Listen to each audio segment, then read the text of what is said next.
রমজানে কেউ যদি একবার সুবহানাল্লাহ বলেন, কমপক্ষে 70 বার সুবহানাল্লাহর সওয়াব হবে, সর্বোচ্চ 700 বার সুবহানাল্লাহর সওয়াব হবে।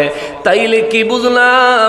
রমজানের এক সুবহানাল্লাহর ওজন মাপার জন্য আমার আল্লাহ হাসরের ময়দানে মিজানের পাল্লায় এক সুবহানাল্লাহর সওয়াব উঠানো লাগবে 35 বার। সুবহানাল্লাহ, কমপক্ষে 35 বার নেকির পাল্লায় নেকি তুললে এক সুবহানাল্লাহর সওয়াব শেষ হবে। আর আমার আল্লাহ যদি দয়া করে 700 গুণ বাড়ায়া দেন, তাহলে কমপক্ষে 350 বার মিজানে হাসরের ময়দানে নেকের পাল্লায় একটা সুবহানাল্লাহর সওয়াব তুলতে হবে। জোরে আওয়াজ করে বলেন সুবহানাল্লাহ। এই জন্য বলেছি মাহে রমজানুল মোবারক হলো আমরা নিজেদেরকে অত্যধিক পরিমাণে ইবাদতে দাখিল করার মাস। কেন না বাবারে, আল্লাহ রাব্বুল ইজ্জাত কালামে হাকিমে সূরা বাকারার 183 নম্বর আয়াতে কারিমার মধ্যে বলেন, বিসমিল্লাহির রহমানির রহিম, ইয়া আইয়ুহাল্লাযীনা আমানু কুতিবা আলাইকুমুস সিয়ামু কামা কুতিবা আলাল্লাযীনা মিন ক্বাবলিকুম লাআল্লাকুম তাত্তাকুন।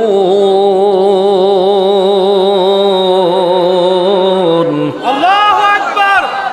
রব্বুল আলামিন বলেন, ইয়া আইয়ুহাল্লাযীনা আমানু, হে ঈমানদারের দলেরা রে, ইয়া আইয়ুহাল্লাযীনা আমানু, হে সম্মানিত ঈমানদার দলেরা রে। সুবহানাল্লাহ, সুবহানাল্লাহ। কুতিবা আলাইকুমুস সিয়াম, আমি রব্বুল আলামিন তোমাদের উপর সিয়াম সাধন করা ফরজ করে দিলাম। সুবহানাল্লাহ, আমি আল্লাহ শুধুমাত্র তোমাদের উপরেই সিয়াম সাধনা করা ফরজ করে দিয়েছি, তোমাদের উপরই কেবল চাপাইয়া দিছি। বিষয়টা এমন নয়, কামা কুতিবা আলাল্লাযীনা মিন ক্বাবলিকুম, যেমনি ভাবে তোমাদের পূর্বপুরুষদের উপরে রোজা সিয়াম পালন করা আমি আল্লাহ ফরজ করে দিয়েছিলাম, একইভাবে আমি রব্বুল আলামিন তোমাদের জন্য মাহে রমজানুল মুবারকে সিয়াম পালন করা আমি আল্লাহ ফরজ করে দিলাম। জোরে বলেন সুবহানাল্লাহ। এই আয়াতে কারিমায় আমার রব্বুল ইজ্জাত বলেন, তোমাদের উপর রোজা এমন ভাবে ফরজ করা হয়েছে যেমনি ভাবে তোমাদের পূর্বপুরুষদের উপর রোজা ফরজ করা হয়েছিল। এবার আমাদের পূর্বপুরুষদের উপর রোজা কেমনে ফরজ ছিল?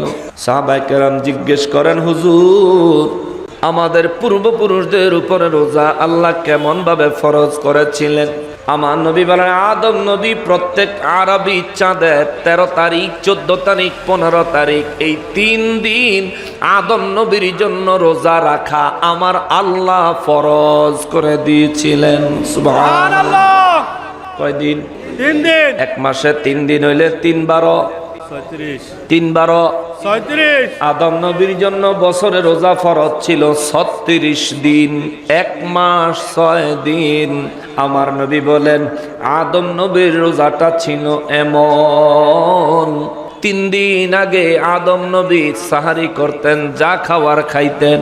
3 দিন শেষ হয়ে যাওয়ার পরে আদম আলাইহিস সালাম ইফতারি করতেন। তার মানে 3 দিনের মাঝখানে দুপুরে খানা নাই, বিকালে খানা নাই, রাতে কোনো খানা নাই, পরের দিন সাহারি নাই, আবার পরের দিন ইফতারিও নাই, এর পরের দিন সাহারি নাই, এর পরের দিন শেষে গিয়ে ইফতারি। আমার নবী বলেন, আদম নবীর জন্য রোজা ছিল 3 দিনে একবার সাহারি, একবার ইফতারি। মুসা নবীরে আল্লাহ রোজা দিলেন তাওরাত কিতাব দেওয়ার জন্য। রব্বুল ইজ্জাত বললেন, মুসা রে তুর পাহাড়ে আসো, তুর পাহাড়ে আসো, আমি রব্বুল ইজ্জাত তোমাকে তাওরাত কিতাব দিব। তবে হ্যাঁ, তুর পাহাড়ে আসলে তোমাকে এই জায়গায় একটা রিয়াজত করতে হবে, 40-30 দিন 1 মাস তোমাকে রোজা রাখতে হবে। আদম নবীরে দিছি 36 দিন বছরে, আমি আল্লাহ তোমারে দিলাম 30 দিন ফরজ কইরা 6 দিন কমায়া। মুসা নবী খুশি হয়ে গেলেন, তুর পাহাড়ে চলে গেলেন 30 দিন পর্যন্ত রোজা পালন করার জন্যে। যাওয়ার আগে বাড়িতে কিছু খাইয়া গেছিলেন, যাওয়ার পরে পাহাড়ের উপর আর কোনো খানা নাই। তুর পাহাড়ের উপর একে একে 30 দিন পার করলেন, কোনো খানা নাই, কোনো সাহারি নাই, কোনো ইফতারি নাই। জবান খুলে বলা যায় কি আল্লাহু আকবার। 30 দিন পর্যন্ত না খায়া রোজা রাখলেন মুসা নবী। ওই মুসা নবীরে 30 দিন না খাওয়াইয়া বাঁচাইছেন কে? না খাওয়াই আমার আল্লাহ বাঁচাইতে পারে কি পারে না? পারে। জোরে বলেন পারে কি পারে না? নিশ্চয়ই পারে। মুসা নবীরে তো 30 দিন, আমারে তো 10 মাস 10 দিন। আল্লাহু আকবার। মায়ের গর্ভে 10 মাস 10 দিন ছিলেন, নাস্তা খাইছেন, দুপুরের খানা খাইছেন, রাতের খানা খাইছেন। হায় হায় হায় হায় হায়, মায়ের গর্ভে 10 মাস 10 দিন আমাদেরকে রাখলেন কে? আল্লাহ। ওইখানে মুখ দিয়া খানা না দিয়াও বাঁচায়া রাখছেন কে? ওরে মুসলমান, ওই রব্বুল আলামিন তুর পাহাড়ে মুসা নবীরে 30 দিন পর্যন্ত বাঁচায়া রাখলেন। 30 দিন যখন পার হইছে রে, মুসা নবী 30 দিন পরে ছায়া দেখে মুখে বড় দুর্গন্ধ। আমরা তো দুপুরে একবেলা না খাইয়া থাকলে বিকালে নিজের মুখের গন্ধে নিজে অতিষ্ঠ হয়ে যাই, ঠিক না? যে তাড়াতাড়ি ইফতারি করে, ইফতারি করে তাড়াতাড়ি আগে দাঁত মাজ পরে নামাজও যা, এই আমাদের অবস্থা। মুসা আলাইহিস সালাম 30 দিন যখন পার হয়ে গেল, চিন্তা করলো রব্বুল আলামিন কিছুক্ষণের মধ্যেই আমার সঙ্গে কথা বলবেন খেজুর গাছের আগা দিয়া। মুসা নবী যখন রবের সঙ্গে কথা বলতেন, আল্লাহ পাকের কথা আসতো তুর পাহাড়ের উপরে একটা খেজুর গাছের আগা দিয়া। এইবার আপনাদের কাছে জানতে চাই, রব্বুল ইজ্জাতের কথা আসতো খেজুর গাছের আগা দিয়া, এই জন্য আল্লাহকে খেজুর গাছের মতো বলা যাইবনি? তাইলে আমার নবী রহমাতুল লিল আলামিন আল্লাহ পাকের হাবিবুল্লাহ, তিনি আমাদের মতো কথা বলেছেন, আল্লাহ রব্বুল ইজ্জাতের বাণী জাতির কাছে পৌঁছাইছেন। এই কারণে নবীজিরে আমার মতো বলা যাইবনি? বলা যাইতো না। অনেকে নবীরে নিজের মতো, কেউ আবার বড় ভাই বানায় লাই, কি আজব ব্যাপার। কেউ নবীজিরে নিজের বড় ভাই বলতে চায়, কেউ নবীজিরে নিজের মতন বলতে চায়। অথচ মুসা নবীর ইতিহাস তালাশ করলে দেখা যায় আল্লাহ পাক মুসা নবীর সঙ্গে কথা বলতেন কোন গাছের আগা দিয়া? খেজুর গাছের আগায় কথা কইত। 30 দিন পরে মুসা আলাইহিস সালাম মিসওয়াক করলেন। রব্বুল ইজ্জাত জিজ্ঞাসা করেন, সর্বপ্রথম আমার আল্লাহ বলেন, মুসা কি করো রে? আল্লাহ কি দেখে না? দেখে। জানে না? জানে। আল্লাহ তবুও জিজ্ঞাসা করে, মুসা তুমি কি করো? আল্লাহ মুখে অনেক গন্ধ, মুখটারে মেসওয়াক করতেছি। আল্লাহ কয়, মুসা রোজা রাখতে বলছি আমি, মেসওয়াক করতে বলছি নি। কয় জি না আল্লাহ। তাহলে করলা কেন? আল্লাহ ভুলে গেছে। আল্লাহ ভুলে গেছে, মাফ করে দেন। রব্বুল ইজ্জাত বলেন, মাফ করব, তবে কাফারা দেওয়া লাগবে, জরিমানা দেওয়া লাগবে। আল্লাহ জরিমানা দিতে রাজি, তবু আপনার দরবার থেকে ক্ষমা চাই রে মালিক, ক্ষমা চাই। জাহান্নামের আগুন মাবুদ, ওরে সইতে পারব না,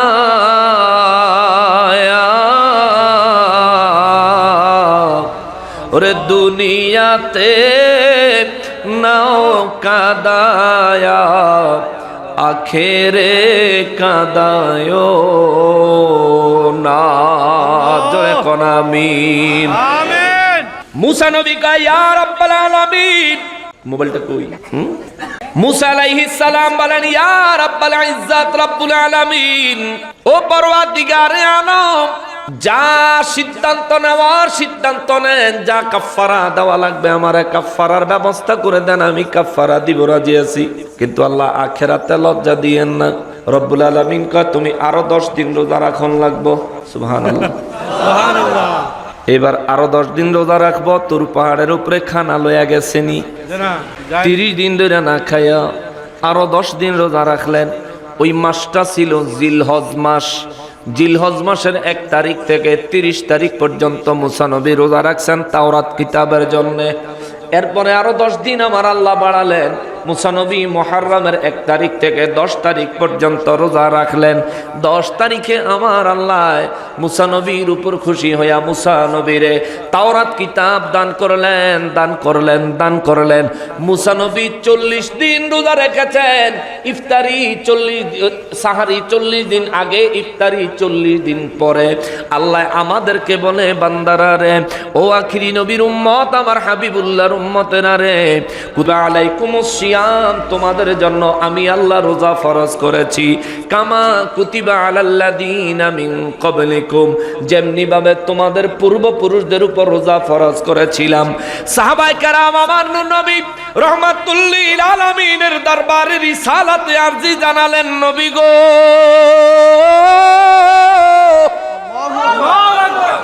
ও দয়াল নবীজি, মুসা নবী 40 দিন সাহারি ইফতারি ছাড়াই রোজা রাখতে পেরেছেন। হুজুর, আমরা তো 30 দিন একাধারে রোজা রাখতে পারবো না। সাহারি একবার সাহারি, একবার ইফতারি, মাঝখানে ইফতারি এবং সাহারি বাদ দিয়ে আমরা তো রোজা রাখতে পারবো না।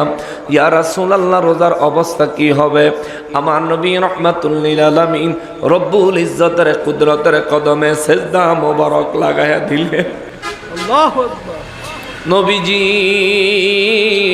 সিজদা মোবারক লাগায়া রব্বুল আলামিনকে বলেন, মালিক, ও আমার মালিক, আমার উম্মতের জন্য রমজানের রোজাগুলি সহজ করে দেন।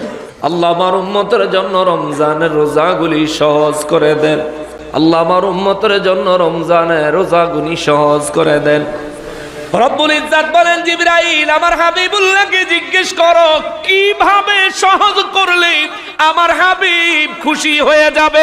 আল্লাহু আকবার, আল্লাহু আকবার। কেমন খুশি করলে, আমার কেমন ব্যবস্থা করলে, রমজানের রোজাটাকে কেমন সহজ করলে আমার হাবিব খুশি হবে। ও জিবরাইল, যা আমার হাবিবকে জিজ্ঞেস কর। আমার নবী রাহমাতুল লিল আলামিনের দরবারে রিসালাতে জিবরাইল আমিন বলেন, নবী গো, রব্বুল আলামিন জানতে চেয়েছেন কিভাবে সহজ করলে আপনি সন্তুষ্ট হবেন আপনার উম্মতের রোজা।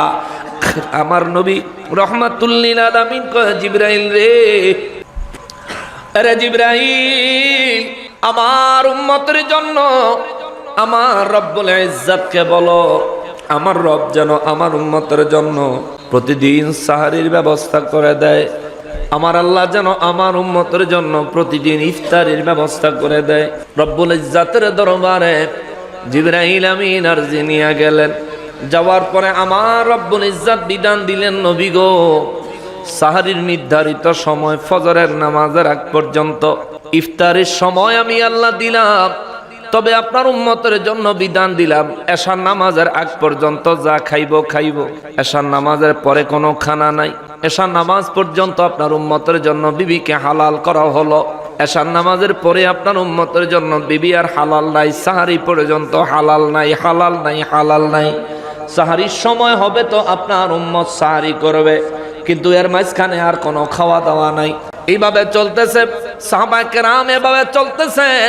হঠাৎ করে এক সাহাবী রাতের বেলা তার স্ত্রীর সঙ্গে সহবাস করে ফেলেছেন। আবার আর এক সাহাবী এশার নামাজের পরে যায় ক্ষুধার যন্ত্রণায় খানা খায়া পালাইছে। 2 সাহাবী নবীর দরবারে আইসা কয়, নবী গো, ভুল তো কইরা পালাইছি। আমার নবী বলেন, কি করছো? কয়, হুজুর, আমি তো রাত্রে খায়া পালাইছি। কয়, তুমি? কয়, হুজুর, আমারটা তো কম যাইতো না। কয়, বলো কি, তুমি কি লই আইছো? কয়, হুজুর, আমি তো বিবিরের সময় দিয়া লাইছি। আমার নবী মুস্কি হাইসা দিছে। হাইসা দিয়া কয়, করছো কি? আল্লাহ না বিধান দিছে এশার নামাজ পর্যন্ত সবকিছু, তোমরা এশার নামাজের পরে করছো কেন? কয়, হুজুর, কইরা লাইছি, অপরাধ হইছে, এই জন্যই তো রাহমাতুল লিল আলামিনের দরবারে আইছি। সুবহানাল্লাহ। কেননা সূরা নিসার 64 নম্বর আয়াতে কারিমায় মহান রব্বুল আলামিন বলেন, নবী গো, নবী, বিশ্ববাসীকে বলে দেন, বিশ্ববাসী যখন গুনাহ করে, দুনিয়ার মানুষ যেন যখন গুনাহ করে, তারা যেন আপনার কাছে আসে, ফাস্তাগফিরুল্লাহ, এসে যেন আমি আল্লাহর কাছে ক্ষমা চায়। ওয়াস্তাগফারা লাহুমুর রাসূলা, এবং তারা যেন আপনি রাসূলের দরবারে এসে আমি আল্লাহর কাছে ক্ষমা চাইলে আপনি নবী যেন তাদের পক্ষে সুপারিশ করেন। আপনি নবী সুপারিশ করলে লাওয়াজাদুল্লাহ তাওয়াবার রহিমা, আমি রবের পক্ষ থেকে আপনার ওই উম্মতের জন্য তার তওবা মঞ্জুরকারী হব। আমি আল্লাহ তারে রহমত দেনে ওয়ালা হইয়া যাব। জোরে বলেন সুবহানাল্লাহ। আমার নবীর দরবারে আল্লাহু আকবার।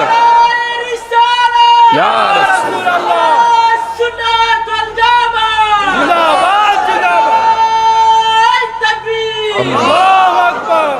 আমার নবী রাহমাতুল লিল আলামিনের দরবারে সাহাবায়ে কেরাম এসে যখন সূরা নিসার 64 নম্বর আয়াতে কারিমা থেকে শোনাইলেন, ওয়ালাউ আন্নাহুম ইযযালামু আনফুসাহুম জাউকা ফাস্তাগফিরুল্লাহ ওয়াস্তাগফারা লাহুমুর রাসূলা লাওয়াজাদুল্লাহা তাওয়াবার রহিমা। আমার নবী রাহমাতুল লিল আলামিন মুচকি হেসে দিলেন। আমার নবী বলেন, সাহাবীরা রে, ও সাহাবীরা, যে ঘটনা ঘটাইছ, বিরাট মামলা লাগাইয়া দিছ, এই মামলার তো একটা ফয়সালা আনাই লাগে, ব্যবস্থা করাই লাগে। আমার নবী রাহমাতুল লিল আলামিন কয়, মালিক রব্বুল ইজ্জত কয়, নবী গো বুঝছি মাগরিবের সূর্য ডুবে এমন সময় থেকে ফজরের ওয়াক্ত পর্যন্ত আপনার উম্মতের জন্য খাওয়া দাওয়া, স্ত্রী সহবাস করার সব কিছু আমি আল্লাহ হালাল বানায়া দিলাম। আল্লাহু আকবার। এই মাহে রমজানুল মুবারকের কথাগুলো কেন তুললাম? তোলার কারণ আছে, আজকে যারা সাহারি করে রোজা রাখো, এই সাহারির সুযোগ পাইতি না আমার নবী যদি আল্লাহর দরবারে আরজি না করতেন। কথা বলেন ঠিক কিনা? সারা রাত বইরা খাইলা, বিবি লইয়া থাকলা, এই সমস্ত কিছু আল্লাহর দরবার থেকে আমার নবী মঞ্জুর করে দিছেন। আজ তুমি আল্লাহ চিনতে চাও, নবী চিনতে চাও না, অথচ নবী না চিনলে আল্লাহ চেনা যায় না, নবী না পাইলে আল্লাহ পাওয়া যায় না, নবীকে খুশি করতে না পারলে আল্লাহর সন্তুষ্টি হাসিল করা যায় না, যায় না, যায় না। অতএব বাবারে, রব্বুল ইজ্জত বলেছেন, মাইয়ুতির রাসূল ফাকাদ আতা আল্লাহ। সূরা নিসার 80 নম্বর আয়াত। আমার আল্লাহ বলেন, যারা নাকি আমার হাবিবুল্লাহর আনুগত্য করেছে তারা আমি আল্লাহর আনুগত্য করেছে, যারা আমার হাবিবুল্লাহর অনুসরণ করেছে তারা আমি আল্লাহর অনুসরণ করেছে, যারা আমার হাবিবের গোলাম হয়েছে তারা আমি আল্লাহর গোলাম হয়েছে। জোরে বলেন আল্লাহু আকবার। নবীর গোলাম হইলে গোলাম হয় কার? নবীর আনুগত্য করলে আনুগত্য হয় কার? নবীর প্রেমিক হইলে প্রেমিক হওয়া যায় কার? নবীকে ভালোবাসলে ভালোবাসেন কে? আমার নবী রাহমাতুল লিল আলামিন রোজা আমাদের জন্য সহজ করে দিলেন। এই জন্যই তো সূরা আল আরাফের 58 নম্বর আয়াতে আল্লাহ বলেন, আমার হাবিব রাহমাতুল লিল আলামিন তোমাদের জন্য এমন হিসেবে আগমন করেছেন, উনি তোমাদের গলা থেকে শাস্তির বেড়ি নামায়া দিছেন। সুবহানাল্লাহ। তোমাদের মাথা থেকে অপমানের বোঝা আমার হাবিব সরাইয়া দিছেন। সাহাবায়ে কেরাম বলেন, হুজুর, ও নবী গো, আপনি আমাদের মাথা থেকে বোঝা নামাইছেন, অপমানের বুঝি নাই। হুজুর, আমাদের গলা থেকে শাস্তির বেরি নামাইছেন, আমরা বুঝি নাই। আমার নবী বলেন, সাহাবীরা রে, মানুষের মাথা থেকে অপমানের বোঝা আমি নবীর উসিলায় আল্লাহ নামায়া দিছি। এই বিষয়টা হলো মুসা নবীর জামানায়, অন্যান্য নবীদের জামানায় তাদের উম্মতেরা মানুষগুলো দিনের বেলা যত গুনাহের কাজ করত, রাতের বেলা ঘরে ডুইকা যখন ঘুমাইতো, ঘরের দরজা বন্ধ করলে রে সকালবেলা ঘুম থেকে উঠা দেখতো সবার দরজায় আল্লাহর কুদরতি ভাবে লেখা উঠা গেছে গতকাল সে কি কি গুনাহ করেছে। সুবহানাল্লাহ। মানে কি কি গুনাহ গতকালকে করছে এটা রাত্রে বেলা তার দরজায় লেখা উঠে গেছে। সকালবেলা একজন আরেকজনের দরজার সামনে গিয়ে দাঁড়ায় থাকতো, দেখি কালকা তুই কি করছো। আল্লাহু নূর নবী রহমাতুল্লিল আলামিন বলেন, আমার মালিক রব্বুল আলামিন যখন অন্য নবীদের উম্মতদের ব্যাপারে এমন সিদ্ধান্ত নিয়েছেন, আমি নবী রবের দরবারে সুপারিশ করেছি, আরজি করেছি, ফরিয়াদ করেছি, ও আমার মালিক আমার উম্মতের সারাদিন যত গুনাহ করে এই গুনার কথা তার ঘরের দরজায় যদি লেখা হয়ে যায়, আল্লাহ আমার উম্মত এই দুনিয়ায় আত্মহত্যা করা ছাড়া আর কোনো রাস্তা থাকবে না। আল্লাহ গো, আমার উম্মত যদি সম্মান নিয়ে বাঁচতে না পারে, আমার উম্মত বেঁচে থাকতে পারবে না, আত্মহত্যার পথ বেছে নিবে। ও আমার মালিক আমার উম্মতের জন্য আল্লাহ আপনার এই বিধানটাকে সহজ করে দেন। রব্বুল ইজ্জত বলেন, হুজুর কিভাবে সহজ করলে আপনি খুশি হবেন? আমার নবী বলেন, রব্বি হাবলি উম্মতি, আমার উম্মতকে তার গুনাহ সহকারে আমি নবীর কাছে হেবা করে দেন, দান সূত্রে দলিল করে দেন। আমার উম্মত যত গুনাহ করেছে সমস্ত গুনাহ আপনি জানবেন, আমি জানবো, আমার উম্মত জানবে, এর বাইরে যেন কেউ না জানে। জোরে বলেন সুবহানাল্লাহ। আল্লাহ কবুল করলেন। এই জন্য আমরা দিনভর পাপ করে রাইতে আরামে নিশ্চিন্তে ঘুমাইতে পারি।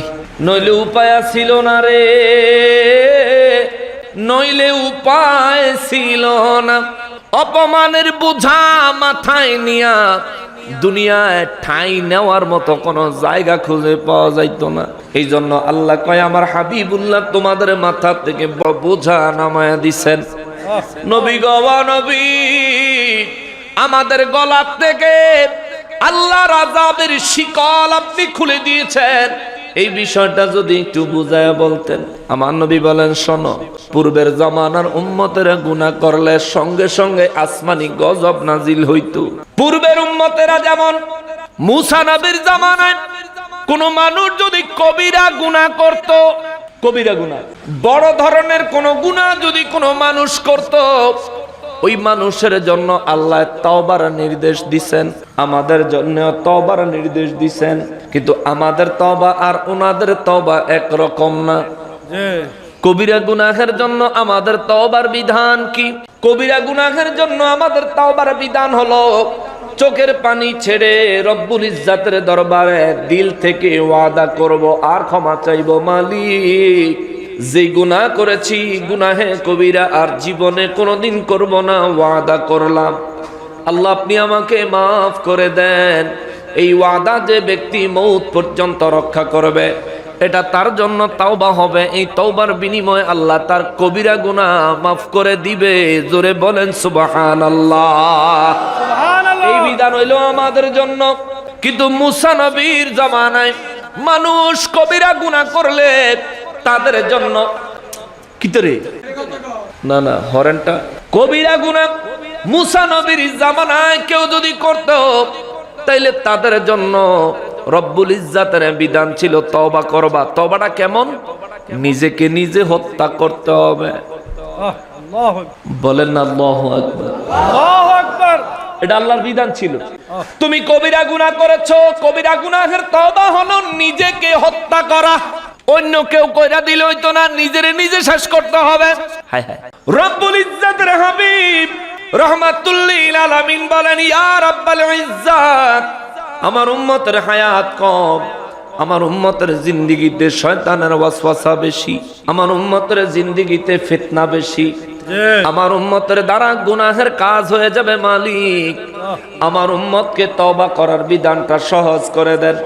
যদি আত্মহত্যা করার বিধান আপনি রব্বুল ইজ্জাত জারি রাখেন, আল্লাহ আমার একটা উম্মত কিয়ামতের আগে অবশিষ্ট থাকতো না। যারা তওবা করতে চাইবে তারা নিজেদেরকে নিজেরা শেষ করে দিতে হবে। যারা খালেস ভাবে তওবা করতে চাইবো ওরাই তো আপনারা খাস বান্দা। এই বান্দাগুলো যদি জমিনে না থাকে, মালিক আপনাকে অন্তর দিয়ে স্মরণ করবে কে? সুবহানাল্লাহ। রব্বুল আলামিন বলেন, হাবিব ও রাহমাতুল লিল আলামিন, বলেন আপনার উম্মতের জন্য কোন ব্যবস্থা করলে আপনি খুশি হবেন? সুবহানাল্লাহ, সুবহানাল্লাহ। প্রত্যেকটা ব্যাপারে আমার নবীকে আল্লাহ বলেন, হুজুর কিভাবে করলে আপনি খুশি হইবেন সেটা বলেন। যেমনে করলে আপনি খুশি হবেন আমি আল্লাহ তেমনেই করব, ওইভাবেই করে দিব। জোরে কন্যা আল্লাহু আকবার। আল্লাহু আকবার। কাবা নবী রাহমাতুল লিল আলামিন মক্কা মুআজ্জামায় থাকতে বাইতুল্লাহর দিকে ঘুরে নামাজ আদায় করতেন। মদিনা মুনাওয়ারায় হিজরত করার পরে আল্লাহ নির্দেশ দিলেন, হুজুর আপনি মসজিদ আকসা ফিলিস্তিনের দিকে ঘুরে নামাজ আদায় করেন, যাতে ইহুদিরা বলতে না পারে যে আপনি মদিনা মুনাওয়ারায় আসছেন ইহুদিদের কাবা পরিবর্তন করার জন্য। এই ধরনের তোহমত যাতে আপনাকে দিতে না পারে, আমি আল্লাহ চাই আপনি মসজিদ আকসার দিকে ঘুরে নামাজ আদায় করেন। আমার নবী মসজিদ আকসার দিকে নামাজ আদায় করলেন। 16 মাসের থেকে আরো বেশ কিছু দিন, 16 মাস 20 দিনেরও বেশি, প্রায় কোন বর্ণনায় আসছে 15 দিনেরও বেশি, প্রায় অর্থাৎ 17 মাস ধরা হয়। 17 মাস মসজিদে আকসার দিকে ফিরে নামাজ পড়লেন। মদিনা মুনাওয়ারা থেকে আমার নবী রাহমাতুল লিল আলামিন মসজিদে কিবলাতাইনে দাঁড়াইলেন। 2 রাকাত আসরের নামাজে দাঁড়ালেন, 2 রাকাত আদায় করলেন। বাকি 2 রাকাত আদায় করার আগে নবীজির মনে পড়ছে 17 মাস হয়ে গেল আমার জন্মভূমি বাইতুল্লাহর দিকে ঘুরে বাইতুল্লাহকে কাবা বানায়া নামাজ আদায় করা হয় না। যদি আল্লাহ আবার বাইতুল্লাহটাকে কাবা বানায়া দিত, আমি আমার দিলে অন্তরে শান্তি পাইতাম। জোরে কন্যা সুবহানাল্লাহ। সুবহানাল্লাহ। সূরা তাওবায় আমার আল্লাহ আয়াত নাজিল করে দিলেন, ফালা নুওয়াল্লিয়ান্নাকা কিবলাতান তারদাহা, যেই দিকে কিবলা বানাইলে, যেই দিকে ঘুরে নামাজ আদায় করলে, তারদাহা আপনি নবী খুশি হইবেন। আল্লাহু আকবার, আল্লাহু আকবার। যেই দিকে ঘুরে নামাজ আদায় করলে আপনি নবী খুশি হবেন, ওই দিকটাকে কাবা বানান, আমি আল্লাহর কোনো আপত্তি নাই। জোরে কন্যা সুবহানাল্লাহ। নবীজির খুশি করতে চায় কে? আল্লাহ। নবীজিকে খুশি করতে চায় কে? আল্লাহ। কোরআন শরীফের পৃষ্ঠা পৃষ্ঠায় দলিল। আল্লাহ। হাদিস বললেন যায়িফ বলে, নিজেদের পক্ষে হাদিস গেলে আল হাদিস, নিজেদের বিরুদ্ধে গেলে সহিহ হাদিসের কয় জাল হাদিস। ঠিক না বাবা? কিন্তু কোরআনুল কারীমে আমার আল্লাহ পৃষ্ঠায় পৃষ্ঠায় আমার নবীর কথা বলে রাখছেন। নামাজের নির্দেশ কোরআনুল কারীমে আল্লাহ দিয়েছেন 82 বার, আর আমার নবীর কথা কোরআনুল কারীমে আল্লাহ বলেছেন 1400 বার। সুবহানাল্লাহ। জোরে কইতেন না? সুবহানাল্লাহ। কয় পারা কোরআন শরীফ? 30 পারা। কয় পারা? 30 পারা। 30 পারা কোরআন শরীফ। এই 30 পারা কোরআন শরীফে যদি 6666 খান আয়াত হয়, এই 6666 খান আয়াতের ভিতরে 1400 বার, 1400 আয়াতে আমার নবীর কথা আল্লাহ বলেছেন। সুবহানাল্লাহ। সেজন্য বাবা নবী চিনতে হবে। জি। নবী না চিনলে কোনো উপায় নাই। কেন আল্লাহ এই কথাগুলো আমার নবী রাহমাতুল লিল আলামিনকে রব্বুল ইজ্জাত বলেন, নবী গো, যেই দিকে ঘুরে নামাজ আদায় করলে আপনি সন্তুষ্ট হবেন, তার দহা আপনি সন্তুষ্ট হবেন। যদি এমন হইতো আল্লাহ বলতেন যেদিকে ঘুরে নামাজ আদায় করলে আমি আল্লাহ সন্তুষ্ট হব, ওই দিকে ঘুরেন, তাইলে শব্দটা হইতো আর দহা। যারা আরবি বুঝে, আরবি গ্রামার যারা বুঝে তারা বলতে পারবে, তার দহা যেই দিকে ঘুরে নামাজ আদায় করলে আপনি সন্তুষ্ট হবেন। আর যদি বলা হতো আর দহা, তাইলে বলা হইতো যেদিকে ঘুরে নামাজ পড়লে আমি আল্লাহ খুশি হব, ওইদিকে ঘুরেন। আল্লাহ কয় আমার সন্তুষ্টির কথা বললাম না, আমি আমার হাবিবুল্লাহর সন্তুষ্টির কথা বললাম। বিশ্ববাসীরে আরেকবার মেসেজ দিলাম, আমার হাবিবের সন্তুষ্টি আমি আল্লাহর সন্তুষ্টি। মুসলমানেরই এই সমস্ত কথাগুলি বলার উদ্দেশ্য হলো মাহে রমজানুল মোবারক আমাদের সামনে আসতেছে। জি। আজকে ফেব্রুয়ারি মাসের 25 তারিখ, 26, 27, 28 3 দিন বা 4 দিন আছে হাতে। তারপরে মাহে রমজানুল মোবারক আরম্ভ হবে। রমজান আসবে 3 দিন বা 4 দিন সময় আছে, আমরা সবাই জানি। কিন্তু আমাদের মউত কখন আসবে, কতটুকু সময় আমার হাতে আছে আমি জানিনি। জানা বলেন, কেউ জানেননি? জানা মুসলমান রে, এ মুসলমান, নিয়ত করেন মাহে রমজানুল মোবারকে ঠিকভাবে রোজাগুলি পালন করবেন। বলবেন, হুজুর রমজানের রোজাগুলি যদি ঠিকভাবে পালন করি তাইলে লাভ হবে কি? আমার আল্লাহ কুরআনুল কারীমে সূরা বাকারার 183 নম্বর আয়াতে কারিমার শেষের অংশে বলেন, ইয়া আইয়ুহাল্লাযীনা আমানু কুতিবা আলাইকুমুস সিয়ামু কামা কুতিবা আলাল্লাযীনা মিন ক্বাবলিকুম লাআল্লাকুম তাত্তাকুন।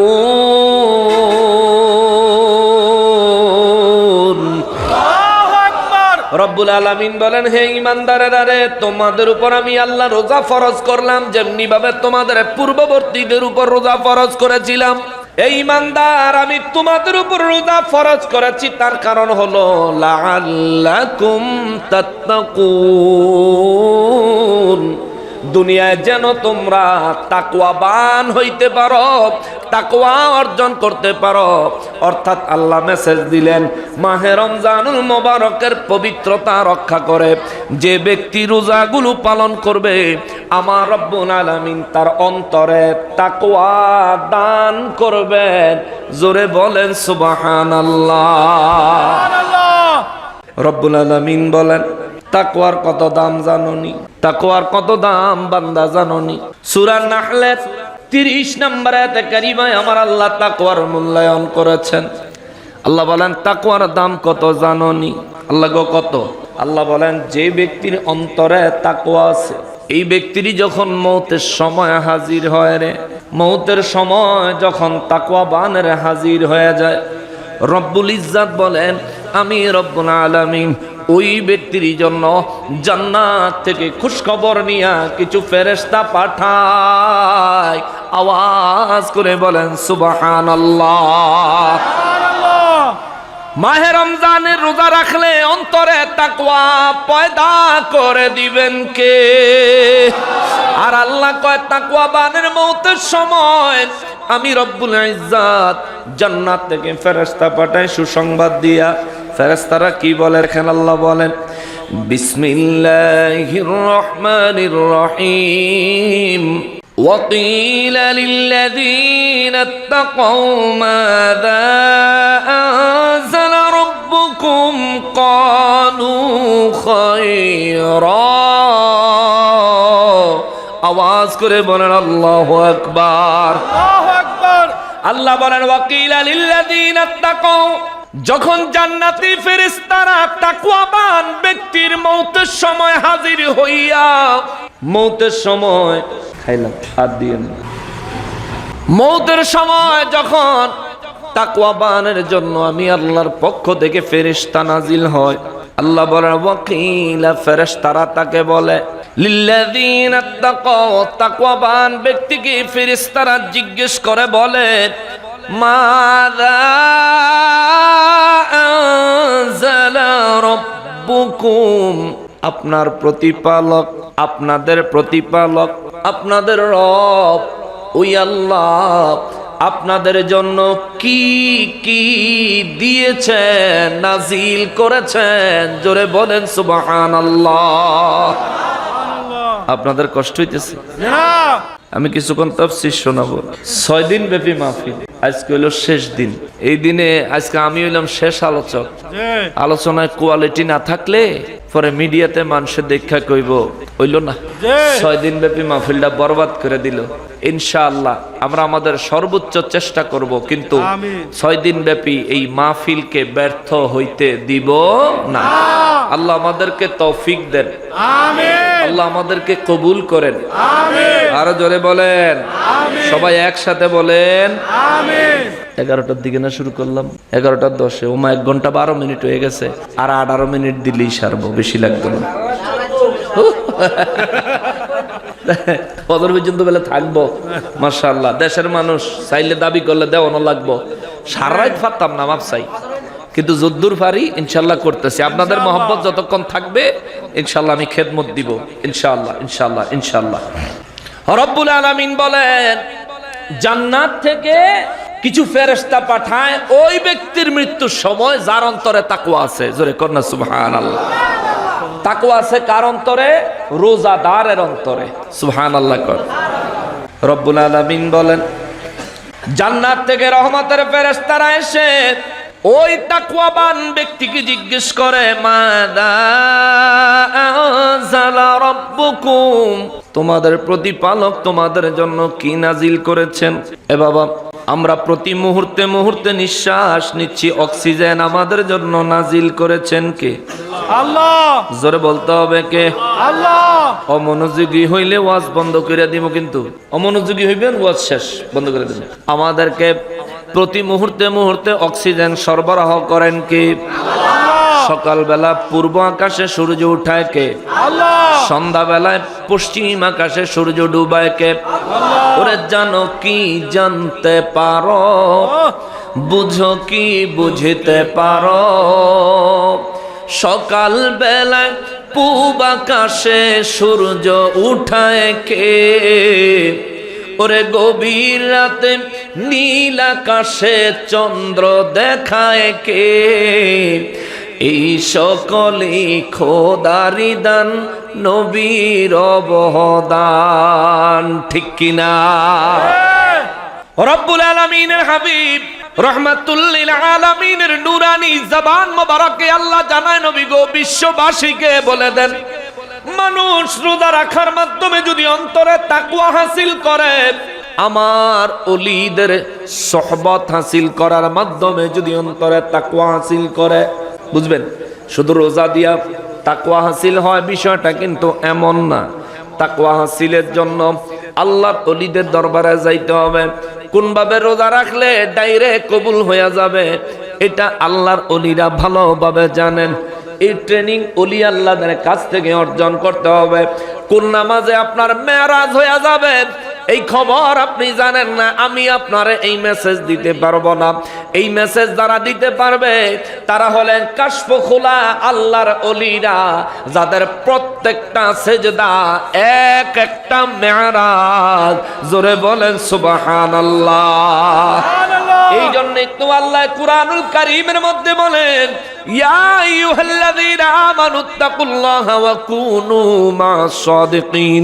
হে ঈমানদারের দলেরা রে, আমি আল্লাহর ভয় তাকওয়া তোমার অন্তরে পয়দা করো। আমি আল্লাহর ভয়টা কেমন ভাবে পয়দা করলে যথোপযুক্ত হবে?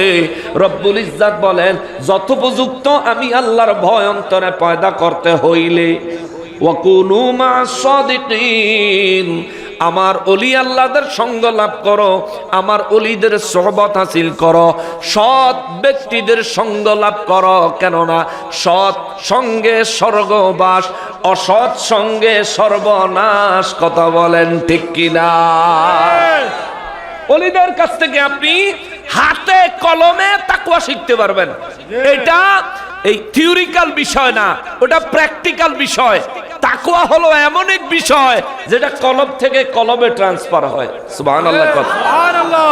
এটা দেখা যাওয়ার বিষয় না। যেমন কই এই যে কারেন্টের তার আসেনি, তারের ভিতরে কারেন্ট আসেনি, হ্যাঁ দেখাই পারবেন নি আমার একটু? এতগুলি মানুষ মিললা একটু কারেন্ট দেখাই পারতেন আমারে? কারেন্ট যদি দেখতে হয় তাহলে লাইন দিতে হবে লাইটের গোড়া। ঠিক কিনা বলে? লাইটের মধ্যে কারেন্ট নাই, কিন্তু লাইট যখন তারের কাছে লাগাইবেন তারের ভিতরে কারেন্ট আছে, দেখা যায় না। লাইটের ভিতরে কারেন্ট নাই, লাইট যখন তারের মধ্যে লাগাইছেন লাইট কারেন্ট দেখায় দিছে, জ্বলে উঠছে। আল্লাহর ওলিদেরকে দেখা বুঝার উপায় নাই, যখন গিয়া তার কদমে পড়বেন, তার সঙ্গে যখন সোহবতের সম্পর্ক তৈরি করবেন, কোন আল্লাহর ওলি যদি আপনার দিকে নেক নজর দেয়, আপনি যদি সূর হন, গাউসে পাকের মতো বেলায়েতের পাওয়ার থাকলে চোরকে মুহূর্তে আল্লাহর ওলিরা ওলি বানায় দিতে পারে, ঠিক কিনা বলেন? আল্লাহু আকবার, আল্লাহু আকবার, ইয়া রাসূলুল্লাহ জিন্দাবাদ জিন্দাবাদ। আমরা আছি, সেই জায়গা আমরা আছি, বাস। জিন্দাবাদ জিন্দাবাদ। ঠিক আছে, ঠিক আছে, আর স্লোগান দিও না। তাইলে ওলি আল্লাহ তার ভিতরে এমন পাওয়ার আছে, অনেকে কইব কি পাওয়ার আছে দেখাও তো দেখি। এ বেটা, আমার নবী বলেছেন রাস্তা দিয়ে চলে পাগলের ন্যায়, গায়ে ঠিক মতো কাপড় নাই, দেখতে পাগলের মতো লাগে, মানুষ তারে গুরুত্ব দেয় না। এমন ব্যক্তিদের মধ্যে আমি নবীর এমন প্রিয় খাঁটি উম্মত আছে, আল্লাহর এমন ওলি আছে।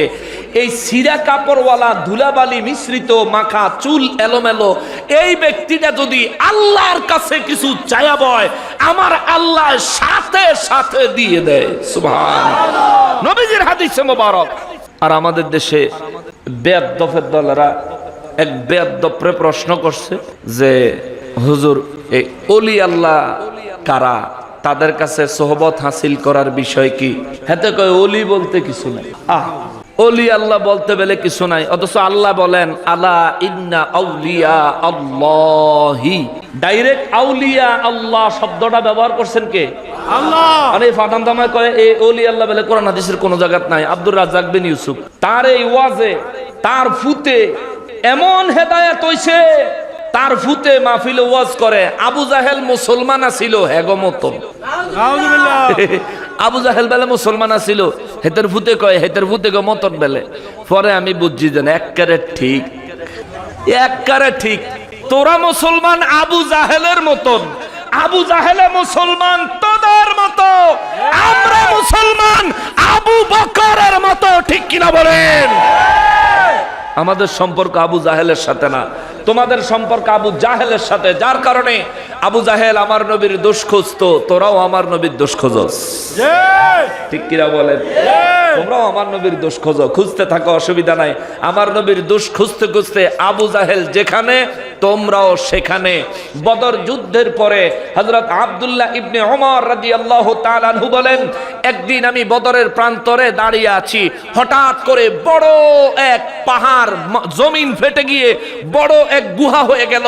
সেখান থেকে একটা লোক দৌড়ে বাহির হয়ে আসলো, তার পুরো শরীর আগুনে জ্বলছে, পিছনে তাকে আগুনের একটা শিকল দিয়া জড়ায় রাখছে, পিছন থেকে কে যেন টানতেছে।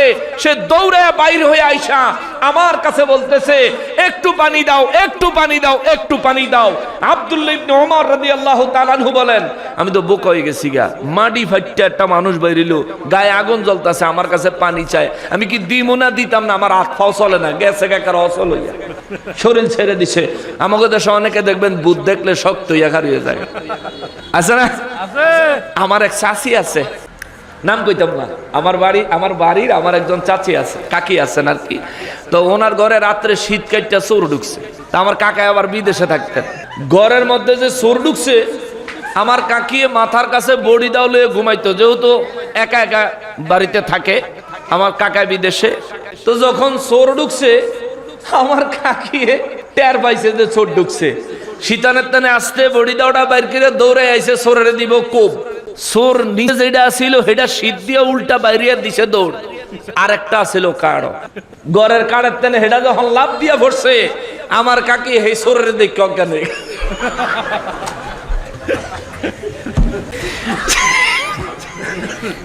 চিন্তা করছে আকাশের তেলে কি পড়লো, ঘরের সালের কানের তেজে পড়ছে, ওই নিচের চোর দৌড়াইতে দৌড়াইতে হেডার মাথায় কাম করে না, এ যখন লাভ দিয়ে পড়ছে কাকি গেছো অজ্ঞান।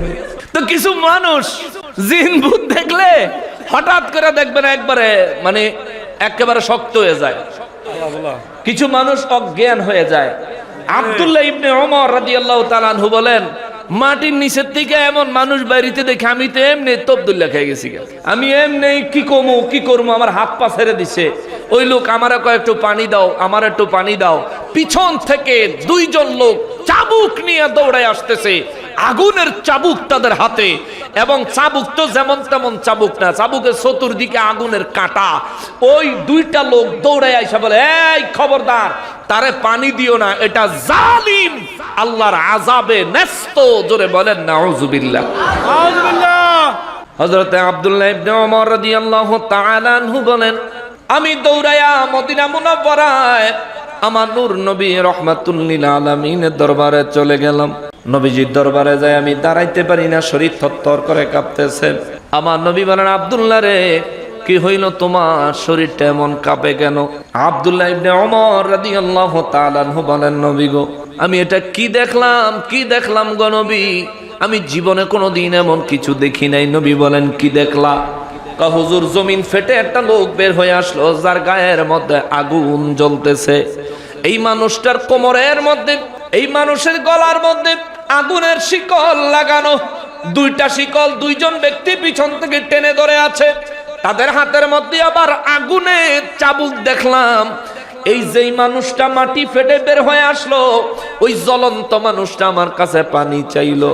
আর যারা পিছন থেকে শিকল ধরে টানতে টানতে আসলো, ইয়া রাসূলুল্লাহ, ওই দুইজন ব্যক্তি আমারে পানি দিতে নিষেধ করলো।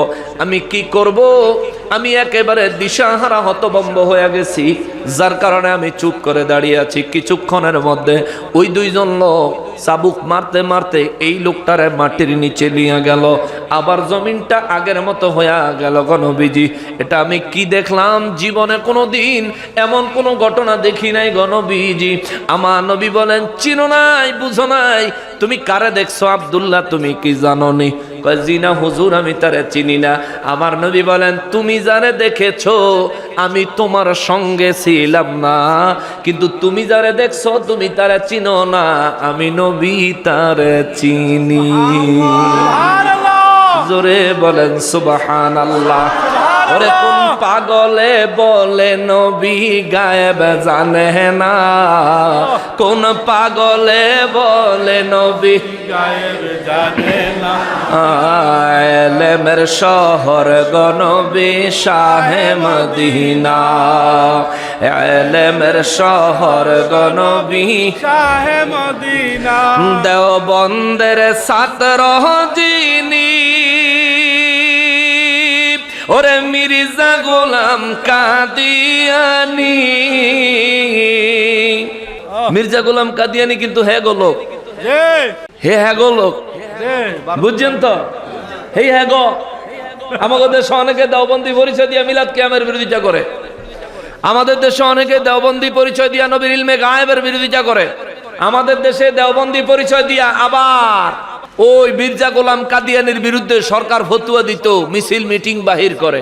তবে মিছিল করার জন্য তাদেরকে ধন্যবাদ, তোমরা দেওবন্দি হইলো ওই মির্জা গোলাম কাদিয়ানি বেয়াদবের পক্ষে না, তার জন্য তোমাদেরকে ধন্যবাদ। কিন্তু আফসোস রইল তোমাদের জন্য, ওই জায়গায় যেই মাদ্রাসা আমার নবী নিজে হাজির হয়ে লাঠি দিয়া দাগ দিয়া 9 জায়গায় দাঁড়ায়া আবুল কাসেম নানুতুবিরে দেখায়া দিছে, এখানে দ্বীনের মাদ্রাসা, দ্বীনের মজলিস করবা। ওই জায়গার মধ্যে ছোট্ট একটা ঘর বানায় রাখছে, আর পাশে অন্য জায়গায় মাদ্রাসা বানাইলো। যেই মাদ্রাসা শুরু হইছে নবীর হাজির নাজির দিয়া, ওই মাদ্রাসাত পয়রা তোমরা যখন নবীর হাজির নাজির মানো না, এই জায়গায় আমাদের আফসোস করা ছাড়া আর কিছু দেখা যায় না। ঠিক কিনা বলে? আর কিছু বলার থাকে না, শুধু আফসোস করি। দেওবন্দের পরিচয় দাও, অথচ দেওবন্দ মাদ্রাসা নবী হাজির নাজির হয়ে তারপর দেওবন্দ মাদ্রাসার দাগ দিয়ে গেছে। এই জায়গাটা তো তোমরা নাফরমানি করেছো, তোমাদের পূর্বপুরুষরা নাফরমানি করেছে। নবী যে জায়গায় দাগ দিছে সেই জায়গা তো মাদ্রাসা বানাও নাই। দেওবন্দে যারা পড়ে এগারো জিজ্ঞেস করেন, দেওবন্দ থেকে যারা ফারেক হয়ে আসছে জিজ্ঞেস করে দেখেন, নবীজি স্বপ্নে যে জায়গা দেখাইছে সেই জায়গাতে একটা ছোট ঘর উঠে রাখছে। নবীজি দেখাইছে এখানে মাদ্রাসা করবা, দাগ দিয়ে দিছেন। হ্যাঁ মুসলমানের আরিফ, আমার পেয়ারা নবীর উম্মতের আরিফ, আমার নবী রহমাতুল লিল আলামিন বলেন, আব্দুল্লাহ রে, যে লোকটারে তুমি দেখলাম তুমি বুঝি তারে চিনো না? বলে জি না হুজুর ইয়া রাসূলুল্লাহ আমি তারে চিনি না। আমার নবী বলেন আব্দুল্লাহ তুমি যখন তাকে দেখেছো আমি নবী তোমার সঙ্গে বদরে হাজির, বাস্তবিকভাবে বাহ্যিকভাবে আমি নবী তোমার সঙ্গে সেখানে হাজির ছিলাম না, কিন্তু তোমার সঙ্গে কার দেখা হয়েছে এই খবর আমি নবী তোমারে বলতে পারি। আব্দুল্লাহ ইবনে ওমর রাদিয়াল্লাহু তাআলা আনহু বলেন নবী গো দয়া করে বলেন। আমার নবী বলেন এইটা ছিল আবু জাহেল। জোরে কন্না নাউযুবিল্লাহ। আজকে যারা আবু জাহেলের মুসলমান কয়, আজকে যারা আবু জাহেলের তাদের মতো মুসলমান বলে, আবু জাহেলের পরিণতি আব্দুল্লাহ ইবনে ওমর রাদিয়াল্লাহু তাআলা আনহু নিজের চোখে দেখেছে। এর জন্য সহিহ সনদে হাদিসে মুবারক বর্ণনা হয়েছে। তার মানে বোঝা গেল বাংলাদেশে আবু জাহেলের ওই প্রেতাত্মাদের ঠিকানা হবে আবু জাহেলের সঙ্গে একই জাহান্নাম। কথা বলেন ঠিক কিনা? একই জাহান্নাম হবে তাদের ঠিকানা। নবী রাহমাতুল লিল আলামিন আমার রব্বুল ইজ্জত নবীজির নূরানি জবান মোবারকে জানায় নবী গো তাকওয়াবানদেরকে জানায় দেন ফেরেশতারা তাদেরকে জিজ্ঞেস করবে মাজা আনজালা রাব্বুকুম। মৃত্যুর সময় তাকওয়াবানের কাছে আইসা রহমতের ফেরেশতারা জিজ্ঞেস করবে মাজা আনজালা রাব্বুকুম, আপনি বলেন আপনাদের রব আল্লাহ তাআলা আপনাদের জন্য কি নাজিল করেছেন, কি পাঠিয়েছেন, কি দান করেছেন। এখন প্রতিদিন যে নিঃশ্বাস নেই অক্সিজেন, এটা দান করছেন কে? আল্লাহ। এই যে জমিনে চলি, জমিন দান করেছেন কে? আল্লাহ। প্রতিদিন সকালের সূর্য উঠানো, বিকালে সূর্য ডুবানো, রাতে চন্দ্র উঠানো, তারকা উঠানো, এই গোটা বিশ্ব ভূমণ্ডল নবমণ্ডল পরিচালনা করতেছেন কে? আল্লাহ। এই কোরআনুল কারীম আমাদের জন্য নবীজির নূরানি জবান মোবারকের মাধ্যমে পাঠিয়েছেন কে? আল্লাহ। নবীজি রহমাতুল লিল আলামিনকে হেদায়েতের পথ আমাদেরকে যেন দেখাইতে পারেন এই জন্য পাঠাইছেন কে? এখন যিনি মুমিন তাকওয়াবান তিনি বুদ্ধি করে একটা জবাব দিব, চিন্তা করব নবীর কথা কইলে কোরআন বাদ যাইব, কোরআন আর নবীর কথা কইলে অন্য নেয়ামত বাদ যাইব। এখন কোনটার কথা বলি? আল্লাহ আমাদের জন্য কি নাজিল করেছেন জবাবে কি বলি? আমার আল্লাহ বলেন আমি আমার ঈমানদারদেরকে এমন জ্ঞানী বানাই, এমন জ্ঞানী বানাই, এমন জ্ঞানী বানাই মৌতের সময়ও তারা জ্ঞান খাটাইয়া উত্তর দেয়। জোরে কন্যা সুবহানাল্লাহ। রব্বুল আলামিন বলেন মুমিন তাকওয়াবানেরা সেদিন ফেরেশতাদের সাথে জবাব দিবেন ক্বালু খায়রা। আওয়াজ করে বলেন আল্লাহু আকবার। আল্লাহু আকবার। নবী রাহমাতুল লিল আলামিনের নূরানি জবান মোবারকে রব্বুল আলামিন জানায় হুজুর বলে দেন সেদিন তাকওয়াবানেরা জবাব দিবেন আমার আল্লাহ আমাদের জন্য যা নাজিল করেছেন তার সব কিছুই উত্তম খায়ের, আল্লাহর নেয়ামত। জোরে কন্না সুবহানাল্লাহ। আমরা সুখে থাকলেও নেয়ামত কার? আমরা দুঃখে থাকলেও নেয়ামত কার? কবেন হুজুর দুঃখ নেয়ামত? হ্যাঁ দুঃখ নেয়ামত। রব্বুল ইজ্জাত মুমিনদেরকে দুঃখ দেয়, এর দ্বারা মুমিনদের এমন এমন গুনাহ ক্ষমা করে দেয় যেই গুনাহ সম্পর্কে মুমিনের খবরই নাই। জোরে কন্না সুবহানাল্লাহ। দুঃখের দ্বারা, অসুস্থতার দ্বারা, বিভিন্ন রোগ বিমারের দ্বারা আল্লাহ মুমিনকে মাফ করে দেয়। মুমিনরে আল্লাহ বিমার দেয় গুনাহ মাফ করার জন্য, মুমিনের মর্যাদা মর্তবা বাড়ানোর জন্য, মুমিনের কলবের কাশ খোলার জন্য। জোরে কন্না সুবহানাল্লাহ। এগুলো অনেক বড় নেয়ামত। রোগ কেমন নেয়ামত এই বিষয়ে ওয়াজ করলে এক টপিকের উপর এক সাবজেক্টের উপরে একদিন পুরো ওয়াজ করলে মনে হয় না শেষ করতে পারবো। ওদিকে যাব না, আমি আয়াতে কারিমার ভিতরে আসি। আবার ফেরেশতারা জিজ্ঞেস করবেন তাকওয়াবানেরে আপনিও তাকওয়াবান হয়েন। দুই ধরনের ফেরেশতা আল্লাহ মানুষের মৃত্যুর সময় পাঠায়। এক হলো তাকওয়াবানের জন্য রহমতের ফেরেশতা, আর এক হইল নাফরমানের জন্য গজব আযাবের ফেরেশতা। এই আয়াতের আগে 28 নম্বর আয়াতে কারিমায় আল্লাহ বলছেন নাফরমান কাফের মুনাফিকের কাছে যখন মৌতের ফেরেশতারা আসে তখন জাহান্নাম থেকে ভয়ঙ্কর সূরত নিয়ে আসে। ফেরেশতাদেরকে দেখাই ওই লোক কইতে থাকে, আমি জীবনে কোনোদিন অন্যায় করন তো দূর থাক, অন্যায়ের কাছেও যাই না, নিজেই বলতে থাকে। ফেরেশতারা তখন বলে, বালা, হ্যাঁ অনেক ভালো, কিন্তু তুমি যা করছো সব কিছু উত্তম ভাবে জানেন কে? আল্লাহ। ফেরেশতারা এটা কইবো যে তুমি যা করছো সবকিছু আল্লাহ জানে। আমরা তোমার কাছে জানতে আই নাই তুমি জীবনে পাপ কাজ করছো কি করো না। আমাদের কাম হইলো তোমারে অ্যারেস্ট কইরা, জি। আমাদের কাজ হইলো তোমারে অ্যারেস্ট কইরা, বন্দি কইরা জাহান্নামের দিকে নিয়ে যাওয়া। জোরে কন্যা নাউজুবিল্লাহ। এই হচ্ছে নাফরমানের জন্য, মুনাফিকের জন্য, কাফেরের জন্য মৌতে ফেরেশতা যখন আসবে তখন এই কথা বলবে। আর মুমিন যিনি তাকওয়াবান তারে কি বলবে?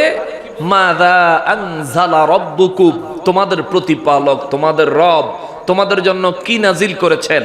ওই তাকওয়াবান ব্যক্তি তখন জ্ঞান খাটায়া জবাব দিবেন, ক্বালু খায়রা, আমার আল্লাহ আমাদের জন্য যা নাজিল করেছেন সব উত্তম উত্তম উত্তম। জোরে কন্যা সুবহানাল্লাহ। সুবহানাল্লাহ।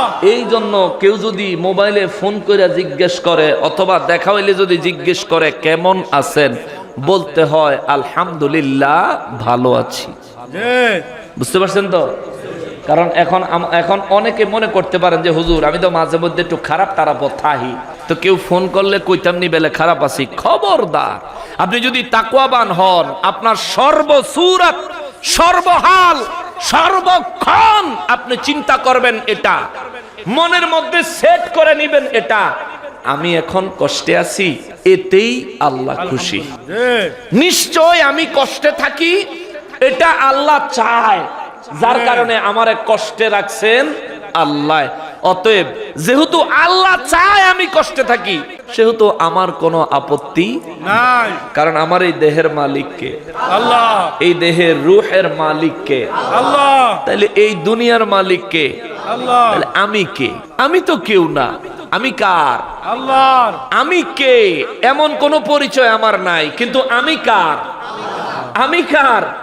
আল্লাহ কয় আমার বান্দা আর আমার হাবিবের উম্মত। জোরে কন্যা সুবহানাল্লাহ। সুবহানাল্লাহ। তোর দেহ দেখা যায়, আমার হাবিবুল্লাহকে দেখা যায়, তোর রুহু দেখা যায় না, আমি আল্লাহকে দেখা যায় না। সুবহানাল্লাহ বলেন। রুহু ছাড়া দেহ শূন্য, রুহু ছাড়া দেহ শূন্য, দেহ ছাড়া রুহু শূন্য, দেহ ছাড়া রুহু দেখা যায় না, নবী ছাড়া আমি আল্লাহকে পাওয়া যায় না, দেহ ছাড়া রুহু দেখা যায় না, নবী ছাড়া আমি আল্লাহকে পাওয়া যায় না, যায় না, যায় না। এই জন্য আল্লাহ ইচ্ছা করলে আমাদের দেহ এবং রুহের সমন্বয় ব্যতীত ভিন্ন কোনো ভাবেও আল্লাহ আমাদেরকে বানাইতে পারতেন, কিন্তু আল্লাহ আমাদেরকে ওইভাবে না বানাইলেন। রুহ দিলেন দেখি না, দেহ দিলেন দেখা যায়। আল্লাহ কয় আরে বানাইছি আমি, আমারে দেখা যায় না, কিন্তু আমি যেন আছি তার প্রমাণ হইল আমার হাবিবুল্লাহ। জোরে কন্যা সুবহানাল্লাহ। সুবহানাল্লাহ। যেমন এই দেহের ভিতরে রুহু আছে, প্রমাণ কি? দেহ যখন জিন্দা, এটা হইল প্রমাণ, রুহু আছে দেহের ভিতরে। আমার নবী রাহমাতুল লিল আলামিন আছেন, হায়াতুন নবী, জিন্দা নবী, নূর নবী, নবীদের নবী, উম্মতের কান্ডারি নবী। এই বিষয়ের উপর পূর্ণ আকীদা বিশ্বাস রাখতে হবে, নবীকে ভালোবাসতে হবে প্রাণের চাইতেও বেশি, সমস্ত মানব জাতির চাইতেও বেশি, আল্লাহর तमाम সৃষ্টির চাইতেও বেশি। যখন নবীর ভালোবাসা হবে, আল্লাহ কয় বান্দা তুই দুনিয়ায় তাকওয়াবান, কবরে আমি আল্লাহর জান্নাতের মেহমান। সুবহানাল্লাহ। এটা বুঝলে অনেক কিছু, না বুঝলে কিছুই না। অনেকে খালি প্রশ্নের পর প্রশ্ন করব, কইরা কইরা লাস্ট পর্যন্ত উত্তর দিলেও বুঝতে চায় না। মিস্টার আবু জাহেল মার্কা। আল্লাহ হেদায়েত দেখ। জোরে কোন আমিন। রব্বুল আলামিন বলেন, ফেরেশতারা যখন জিজ্ঞেস করবে তোমাদের রব তোমাদের জন্য কি নাজিল করেছেন, ওই ব্যক্তি যখন বলবেন তাকওয়াবানে ক্বালু খায়রা, আমার রব আমার জন্য যা নাজিল করেছেন সব উত্তম, সব উত্তম, সব উত্তম, মহাকল্যাণ ছিল রে। আমার রব্বুল ইজ্জত বলেন, তারপরে ফেরেশতারা বলবেন ক্বালু লিল্লাযিনা আহসানু ফি হাযিহিদ দুনিয়া হাসানাতুন ওয়া লাদারুল আখিরাতু খায়র। রব্বুল আলামিন বলেন, নবী গো ও নবী বিশ্ববাসীকে বলে দেন, দুনিয়ায় যারা উত্তম আমল করে, দুনিয়ায় যারা নেক আমল করে, দুনিয়ায় যারা ভালো ভালো কাজ করে, এই মানুষগুলার জন্য ওয়ালাদারুল আখিরাতু খায়র, এই মানুষগুলার জন্য আখিরাতে আমি আল্লাহ কিছু ঘর বানায়া রাখছি গো। এই ঘরগুলো হলো, আমি রব্বুল ইজ্জতের ভাষায় এই ঘরগুলো হইল মহা কল্যাণময়, উত্তম উত্তম, এত ফ্যাসিলিটি পূর্ণ, এত ফজিলত পূর্ণ।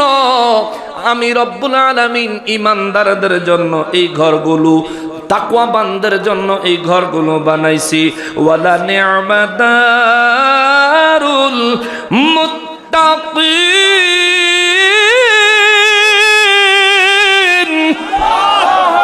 আল্লাহ কয় ওয়ালা নি'মা, আর অবশ্যই এই ঘরগুলো চমৎকার। সুবহানাল্লাহ। আল্লাহ কে বলছেন চমৎকার? আল্লাহ আল্লাহ বলেছেন চমৎকার। তাহলে এর চাইতে চমৎকার আর কিছু হতে পারে না। আল্লাহ বলেছেন চমৎকার, ওয়ালা নি'মা, আর এটা বড়ই চমৎকার, মহা চমৎকার।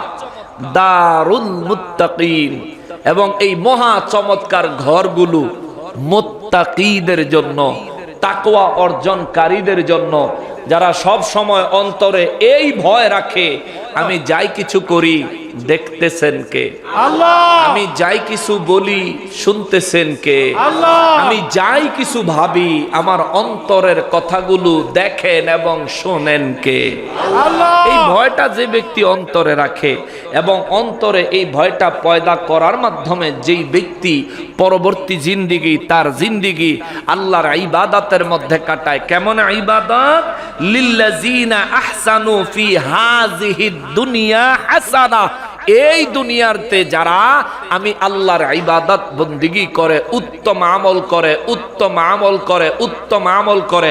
আল্লাহ বলেন নাই শুধু নামাজ, আল্লাহ বলেন নাই শুধু রোজা, আল্লাহ বলেন নাই শুধু হজ যাকাত, আল্লাহ বলেন নাই শুধুমাত্র নফল ইবাদত, আবার নফল ইবাদত আল্লাহ বাদও দেয় নাই। তার মানে বুঝা গেল আল্লাহ বলেন নেক আমল, এই নেক আমলের ভিতরে আল্লাহ বললেন উত্তম আমল, উত্তম আমলের ভিতরে নামাজ, রোজা, হজ, যাকাত, মিলাদ, কিয়াম, ওয়াজ, মাহফিল, ইবাদত বন্দেগী, জিয়াফত, দাওয়াত, কোরআন তেলাওয়াত, কোরআনুল কারীমের খতমে কোরআন, শফিনা খতম, খতমে তারাবি, তারাবির নামাজ সহ সমস্ত ইবাদত, তরিকতের মাশায়েখদের ওয়াজিফা সহ সমস্ত ইবাদত এর ভিতরে আছে না নাই?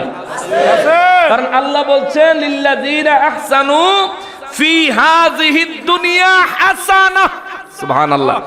যে ব্যক্তি এই দুনিয়ায় উত্তম আমল করে, এখন উত্তম আমল কি?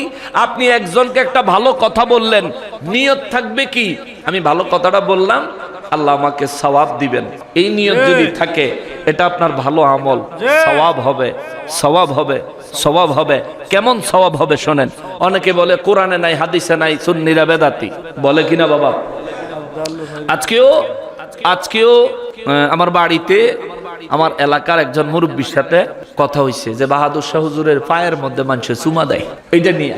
তো পরে আমি ওনাকে বুঝায় বললাম যে দেখেন, হাদিস শরীফের কিতাবের মধ্যে কদম বুসি নামক অধ্যায় আছে। কদম অর্থ পা, বুসি অর্থ হইল চুমু দেওয়া। এখন বুসা কারে কয়? বুসা হইল এমন চুমু যেই চুমু দেওয়ার পর ঠোঁটের নিচের পেট এই পায়ের মধ্যে অনুভব হয় যে লাগছে, হেডে হইব গিয়া বুসা। পায়ের মধ্যে চুমু দেওয়া বিদআত নয়, শিরিক নয়, বরং এটা সুন্নাত। জোরে কন্যা সুবহানাল্লাহ। অনেকক্ষণ বুঝাইলাম। আমার আরেক চাচায় বললেন যে তাইলে কি সেজদা হয়ে যায় না যখন পায়ের মধ্যে চুমুটা দিল? আমি বললাম যে না চাচা, তখন সেজদা হয় না, কারণ সেজদার একটা সংজ্ঞা আছে, এটা জানতে হবে। সেজদা কারে কয়? আপনার অন্তরে থাকতে হবে সেজদার নিয়ত। আপনার অন্তরে থাকতে হবে যে আমি আল্লাহর পরিবর্তে আল্লাহর সমতুল্য মনে করে বাহাদুর শাহ হুজুরের সেজদা দিতেছি। এটা নিয়ত অন্তরে থাকলে তাইলে শিরিক হইবে। আর সেজদার জন্য আপনার 8টা ক্রাইটেরিয়া পূর্ণ করতে হবে। কয়টা? 8টা নিয়ম পূর্ণ করতে হবে। 1 নাম্বার, সেজদায় যখন যায় আল্লাহু আকবার বলে যায়, জি। আপনি পীরের কদমে, ওলি আল্লাহদের কদমে, আওলাদের রাসূলদের কদমে মানুষ যখন চুমু দেয় তখন কেউ আল্লাহু আকবার সেজদার নেয় কেবলামুখী হইয়া এরপরে পড়ে না। এক নাম্বার আল্লাহু আকবার বলে সেজদায় যেতে হবে। 2 সেজদা কেবলামুখী হইয়া পশ্চিম দিকে ফিরা দিতে হইব। 3 সেজদায় যাওয়ার আগে প্রথমে জমিনে হাঁটু লাগবে, তারপরে হাত, তারপরে নাক, তারপরে কপাল, তারপরে জবানে থাকবে সুবহানা রাব্বিয়াল আলা। এরপরে সেজদার থেকে উঠার সময় থাকবে আল্লাহু আকবার। সেজদার নিয়ত থাকবে রব্বুল আলামিনকে দিলাম, অথবা রবের পরিবর্তে ইবাদতের যোগ্য মনে করে কাউকে দিলাম। তারপরে গিয়া শিরিক হইব। শিরিক কত সোজা না। আমার চাচায় কয়, বাবারে জীবনে এই কথাটা কেউ বুঝায় নাই। চাচাই কয়, বাবা সবে কদরের সময় তোমার কিন্তু আউন লাগবো। আমার কাকায় কয়, সবে কদরের সময় তোমার আউন লাগবো। এই কথাগুলো আমাদেরকে খোলাসা করে বুঝান লাগবো। আমরা তো মনে করতেছি না জানি কত বড় পাপ, তুমি দি কইতাছো এটা বলে সুন্নাত। আমি বললাম, হ্যাঁ চাচা এটা সুন্নাত, এটা বুঝতে হবে। কেউ যদি কয় বলে মাথা নোয়াই সেদিকে সেরেক হয়ে গেছে, তো তারে কইবেন বলে ইরি দান যখন লাগাইবো কল্লা কি তখন বাঁশের আগা টাঙ্গাইয়া থুইয়া টানাইব লাগাইবো।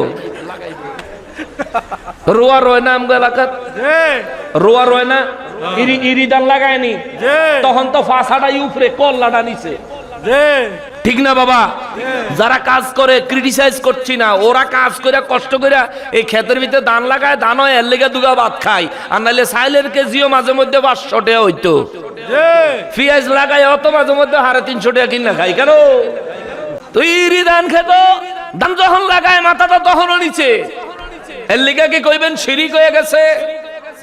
যেই লোক মাথা নিচু করলেই কয় শিরিক হয়ে গেছে, হে বেটারে কইেন বলে আপনার পকেট থেকে কলম পড়ে গেলে আপনি কলম তুলেন কেমন জিজ্ঞেস করবেন, তখন আপনার মাথাটা কি ছাদের উপরে থুইয়া লননি? বেয়াক্কল মানুষ, সেজদা বুঝে না, যারা না তারে শিরিকের ফতুয়া লাগাইয়া দেয়। আস্তাগফিরুল্লাহাল আযীম। তো যে কথাটা বলতে বলতে এদিকে আসলাম, কোন কথাটা কইতে লইছিলাম মনে আসেনি আপনাকে? হ্যাঁ, ওয়ালা নি'মা দারুল মুত্তাকিন। আর ওই মুমিনের ঘর আমি আল্লাহ রাব্বুল ইজ্জাত যা মুমিনকে দান করব, এটা আমি আল্লাহ বলেছি, সেটা অবশ্যই চমৎকার। জোরে কন্যা সুবহানাল্লাহ। আল্লাহ বলছেন চমৎকার, তার মানে এর চাইতে শ্রেষ্ঠ কোন চমৎকার হইতে পারে? হইতে পারে? এরপরে আসেন, রব্বুল আলামিন বলেন মুত্তাকিদেরকে আমি আল্লাহ যে ঘরটা দিব, এই ঘরটা হাওয়ার উপরে নয়, আরশে আজিমের ভিতরে নয়, আরশে আজিমের ছাদের মধ্যেও নয়, প্রথম দ্বিতীয় তৃতীয় চতুর্থ পঞ্চম ষষ্ঠ সপ্তম আসমানেও নয়। আমি আল্লাহ মুমিনদেরকে যেই ঘরটা দিব রে, এই ঘরটা হলো জান্নাতু আদনি ইয়াদখুলুনাহা তাজরি মিন তাহতিহাল আনহার লাহুম ফিহা মা ইয়াশাউন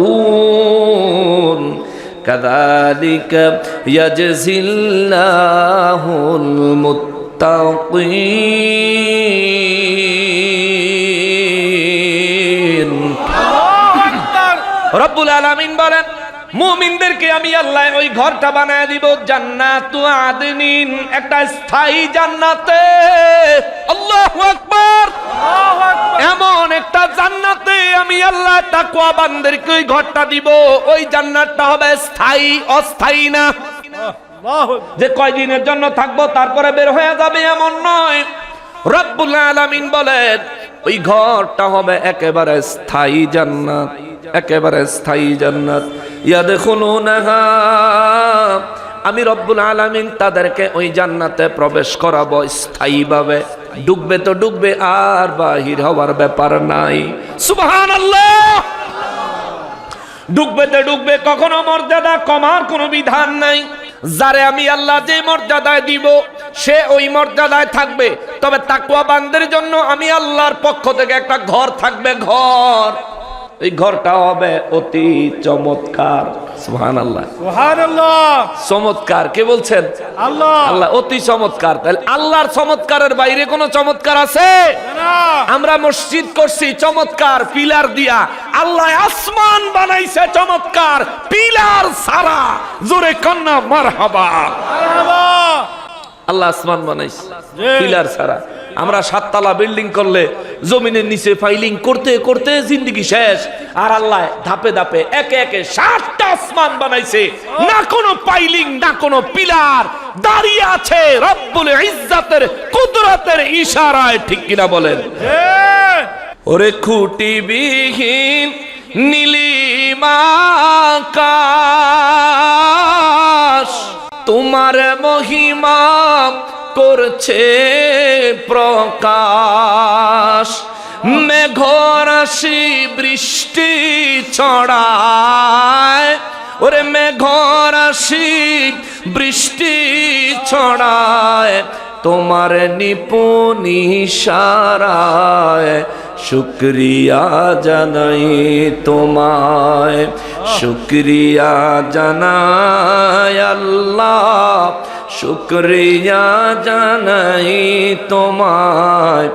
অসহায় বান্দা মোরা বেঁচে আছি তোমার দয়ায়। ঠিক কিনা? জোরে বলেন আল্লাহু আকবার। আল্লাহু আকবার। রব্বুল আলামিন বলেন জান্নাতু আদনি ইয়াদখুলুনাহা, আমি রব্বুল ইজ্জাত তাদের জন্য স্থায়ী জান্নাতে স্থায়ীভাবে বসবাস করার, প্রবেশ করার ব্যবস্থা আমি আল্লাহ করব।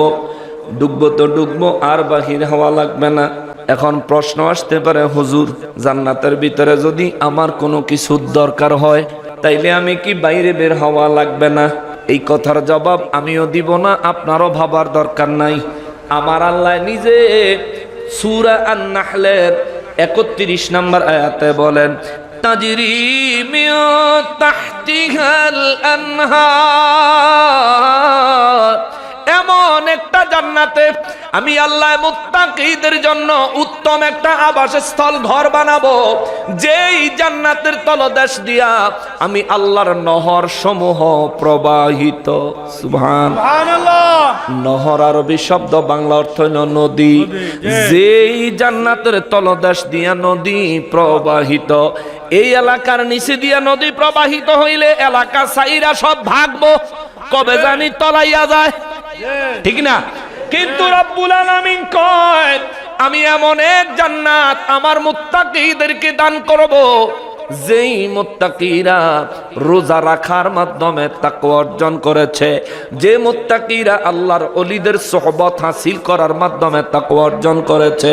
রব্বুল আলামিন বলেন আমি আমার ওই মুত্তাকিদেরকে আমি এমন একটা জান্নাত দিব, তাজরি মিন তাহতিহাল আনহার, যেই জান্নাতের তলদেশ দিয়া, কষ্ট হইতেছে আপনাদের?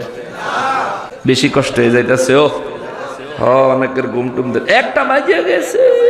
রব্বুল আলামিন বলেন যে এই জান্নাতের তলদেশ দিয়া আমি রবের নহর সমূহ প্রবাহিত রয়েছে। সাহাবায়ে কেরাম বলেন হুজুর নহর সমূহ, নদী সমূহ, কি কি নদী? আমার নবী রাহমাতুল লিল আলামিন বলেন ওই জায়গার মধ্যে ওই জান্নাতের নিচে দিয়া প্রবাহিত হয়েছে মিঠা পানির নহর, প্রবাহিত হয়েছে দুধের নহর, প্রবাহিত হয়েছে শরবতের নহর, প্রবাহিত হয়েছে মধুর নহর। চিৎকার দিয়া বলেন সুবহানাল্লাহ। কয় রকম নহর? 4 রকম। কয় রকম? 4 রকম। আরো জোরে বলেন কয় রকম? 4 রকম। 4 কেন? 5 নয় কেন? 3 নয় কেন? 6 নয় কেন? 2 নয় কেন? 4 কেন? 4 কেন? 4 কেন? 4-এর ব্যাখ্যাটা একটু শুনবেন নি? চারের ভিতরে বড় কারামত, চারের ভিতরে বড় হাকিকত। আল্লাহ পাকে 3000 নাম মোবারক, তার মধ্যে শ্রেষ্ঠ নাম হলো আল্লাহ। লিখতে হরফ লাগে কত? 4টা। কয়টা? 4টা। আলিফ লাম লাম হা। আল্লাহর শ্রেষ্ঠ নাম লিখতে 4 হরফ লাগে। আল্লাহর সৃষ্টির মধ্যে শ্রেষ্ঠ আল্লাহর হাবিব রাহমাতুল লিল আলামিন, তার নাম রাখলেন মুহাম্মদ। মুহাম্মদ সাল্লাল্লাহু আলাইহি ওয়াসাল্লাম মিম হা মিম দাল আওয়াজ করে বলেন আল্লাহু আকবার। চারের ভিতরে আল্লাহ সব ঢুকাইছে। এবারে বসো। চারের ভিতরে আমার আল্লাহ সব ঢুকাইছে, চারের ভিতরে আমার আল্লাহ সব বাইন্ডিং করেছে। রব্বুল ইজ্জাত এই দুনিয়ার মধ্যে 1,24,000 পয়গম্বর পাঠাইলেন। শ্রেষ্ঠ পয়গম্বর কয়জন? 4 জন। কথা কয় না? 4 জন। শ্রেষ্ঠ পয়গম্বর কয়জন? 4 জন। আমার নবী, ঈসা নবী, মুসা নবী, ইব্রাহিম নবী। সুবহানাল্লাহ সুবহানাল্লাহ। 4 জন নবী শ্রেষ্ঠ আমার আল্লাহ বানাইলেন। এ মুসলমান রে, 104 খানা আসমানি কিতাব আমার আল্লাহ জমিনে পাঠাইলেন। শ্রেষ্ঠ বানাইলেন কয়টা? 4 খানা। তাওরাত, ইনজিল, জবুর। কথা কেন? তাওরাত, ইনজিল, জবুর, কোরআন। আমার নবীর 1,24,000 সাহাবী ছিলেন। 1,24,000 সাহাবীদের মধ্যে শ্রেষ্ঠ সাহাবী কয়জন? 4 জন। এহেন সাইদ সুবহানাল্লাহ কর। এই জমিনের মধ্যে 1100-র বেশি মাযহাব আছে, 1100-র বেশি মাযহাবের ইমাম আছে। তার মধ্যে মাযহাবের শ্রেষ্ঠ ইমাম কয়জন? 4 জন। এহেন সাইদ মাশাআল্লাহ। এই জমিনের মধ্যে 11,000-এর বেশি তরিকত আছে, 11,000-এর বেশি তরিকত আছে রে। তার মধ্যে শ্রেষ্ঠ তরিকত কয়টা? 4টা। কাদেরি, চিশতি, নকশবন্দি, মুজাদ্দিদি। 4টা মাযহাব সেরা। হানাফি, মালিকি, শাফিঈ, হাম্বলি। 4টা মাযহাব সেরা। তরিকতের মধ্যে 4টা তরিকত সেরা সেরা সেরা সেরা সেরা সেরা। 4-এর ভিতরে সব আল্লাহ কয় 4-এর ভিতরে সব নিয়ামত রাখছি। ওরে 4-এর ভিতরে সব নিয়ামত রাখছি। আমি রবের নামটারও 4-এর ভিতরে রাখছি, আমার হাবিবুল্লাহর নামটারও 4-এর ভিতরে রাখছি। নবী রাসূলদের মধ্যে শ্রেষ্ঠ নবী রাসূলের সংখ্যা 4-এর ভিতরে রাখছি। আসমানি কিতাবের মধ্যে শ্রেষ্ঠ কিতাবের সংখ্যা 4-এর ভিতরে রাখছি। মাযহাবের ইমামদের মধ্যে শ্রেষ্ঠ ইমামের মর্যাদা, শ্রেষ্ঠ ইমাম আমি আল্লাহ 4 জনের মধ্যে রাখছি। তরিকতের ইমামদের মধ্যে শ্রেষ্ঠ তরিকতের ইমাম 4 জন রাখছি। অতএব 4-এর ভিতরে সব। এই 4-এর মর্যাদা কেবল দুনিয়ায় তা না, আমার রব্বুল ইজ্জাত কয় আখিরাতেও, জান্নাতের ভিতরেও, জান্নাতের তলদেশ দিয়া আমি রব্বুল ইজ্জাতের 4টা নহর, 4টা নদী, দুধের, মধুর, মিষ্টি পানির এবং শরবতের নহর প্রবাহিত। আল্লাহু আকবার। বাবা অনেক ওয়াজ আইতাছে, কিন্তু বেশি লম্বা করণ যাইত না। আমি জানি না এটা আবিদ শাল মাদানী মুজাদ্দিদি রাহিমাহুল্লাহ মাদ্দাজিল্লাহ রাহিমাহুল্লাহ তাআলা আজ্জা ওয়া জাল্লা হুজুরের নেগাহ কারাম দরবারে জীবনে প্রথমবার আইছিলাম। ওরসে ইমামে রাব্বানী রাহিমাহুল্লাহ তাআলা আনহু এই জীবনে পয়লাবার আইছিলাম। মিডিয়ার ফলাফাইনে কয় হুজুর এটা যে কি বাইরে লওনে রইছে, আর ওহাবিগো মাতার যে কি পরিমাণে বাড়ি পড়ছে।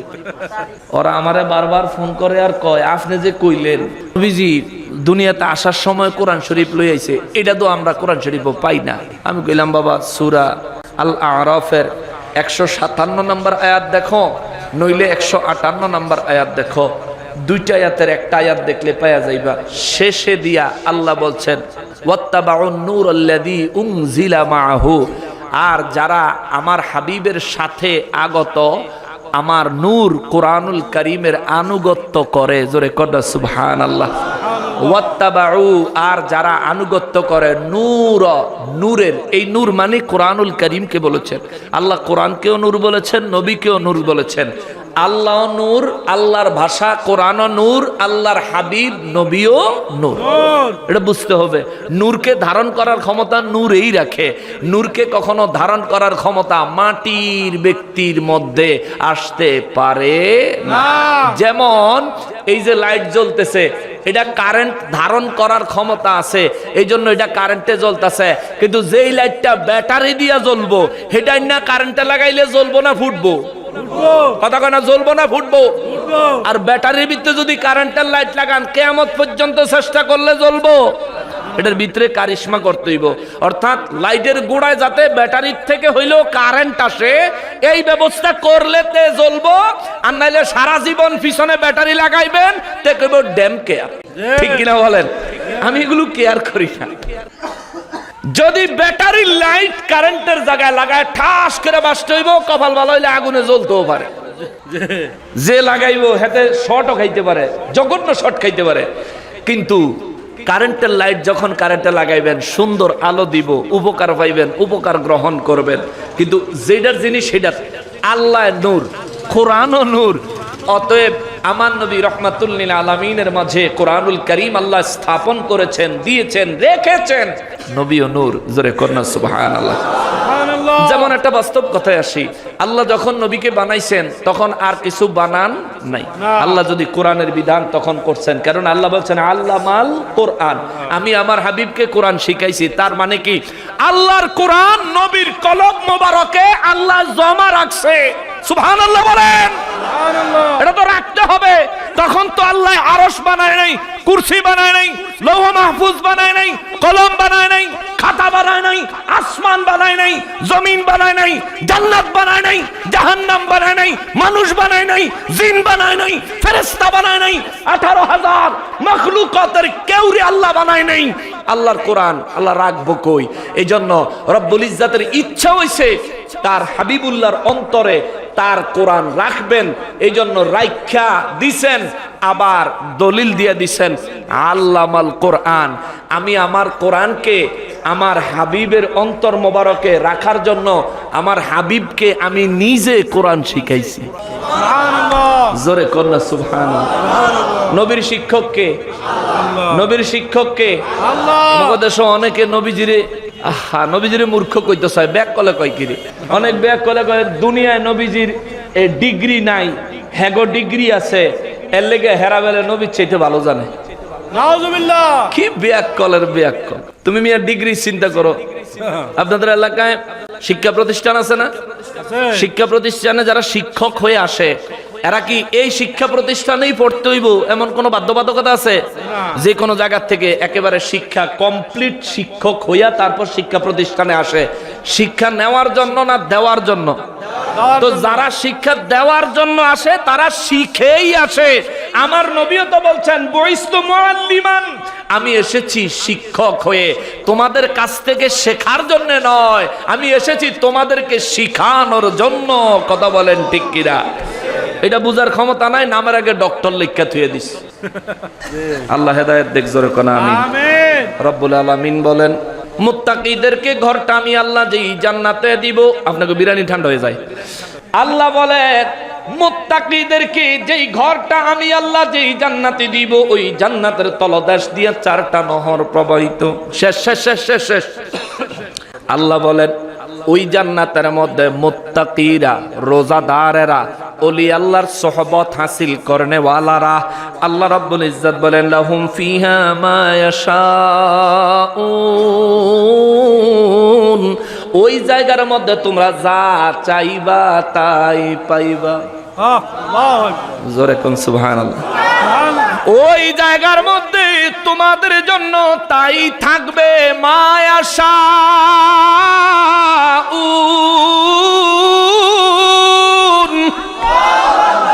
যা তোমরা চাইবা, যা তোমরা চাইবা, যা তোমরা চাইবা, ওই জায়গার মধ্যে তাই থাকবে, তাই থাকবে, তাই থাকবে। বললেন কে? আল্লাহ। কাযালিকা ইয়াজজিল্লাহুল মুত্তাকিন, আমি আল্লাহর পক্ষ থেকে মুত্তাকিদের জন্য আমার দেওয়া পুরস্কার এমনই। জোরে কন্যা সুবহানাল্লাহ। আল্লাহ কয় মুত্তাকিদের জন্য আমার পুরস্কার এটাই। জোরে বলেন সুবহানাল্লাহ। যেহেতু জান্নাতের ভিতরে যা চাইবেন তাই পাবেন। এটা কেমন? এই কেমনের ওয়াজ করলে অন্যদিকে যাবো, আজকে যাইতাম না সেদিকে। এটা কেমন? আল্লাহ পাক কোরআন শরীফের অন্য জায়গায় বর্ণনা করেন যে খানা লইয়া, স্বর্ণের পাত্রে খানা লইয়া, স্বর্ণের গ্লাসে ওই দুধ, স্বর্ণের গ্লাসের শরবত, শরাব মানে মদ, মদ বাংলা মদ না, বাংলাদেশের মদ না, এই দুনিয়ার মদ না, ওটা জান্নাতের মদ। ওটাকে আল্লাহ শরাব বলছেন। ওটা খাইলে, দুনিয়ার মদ খাইলে মাথা ঠিক থাকে না, দুনিয়ার মদ খাইলে শরীরের ব্যালেন্স থাকে না, দুনিয়ার মদ খাইলে নাকি মাথা ব্যথা করে। কিন্তু রব্বুল ইজ্জত বলেছেন আমি আল্লাহ জান্নাতের ওই শরাব আমি যখন জান্নাতীদেরকে খাওয়াবো পান করাবো, ওই শরাব খাইলে মস্তিষ্ক বিকৃত হইতো না, মাথা ব্যথা করতো না, শরীরে ক্লান্তি আসতো না, মারে যায়া বউ ডাকবো, বউরে গিয়া মা ডাকবো, এইরকম অবস্থা তৈরি হবে না। আল্লাহ পাক বলেন ওই স্বর্ণের গ্লাসও কইরা দুধ, শরাব, পানি, মধু, আহা দুনিয়ার মধু এক চামিচের জায়গা 2 চামিচ খাইলে গলাটা সাত করে জ্বললে উঠে। কেন? নাকি অরিজিনালটা খাইলেও গলাটা জ্বললে উঠে?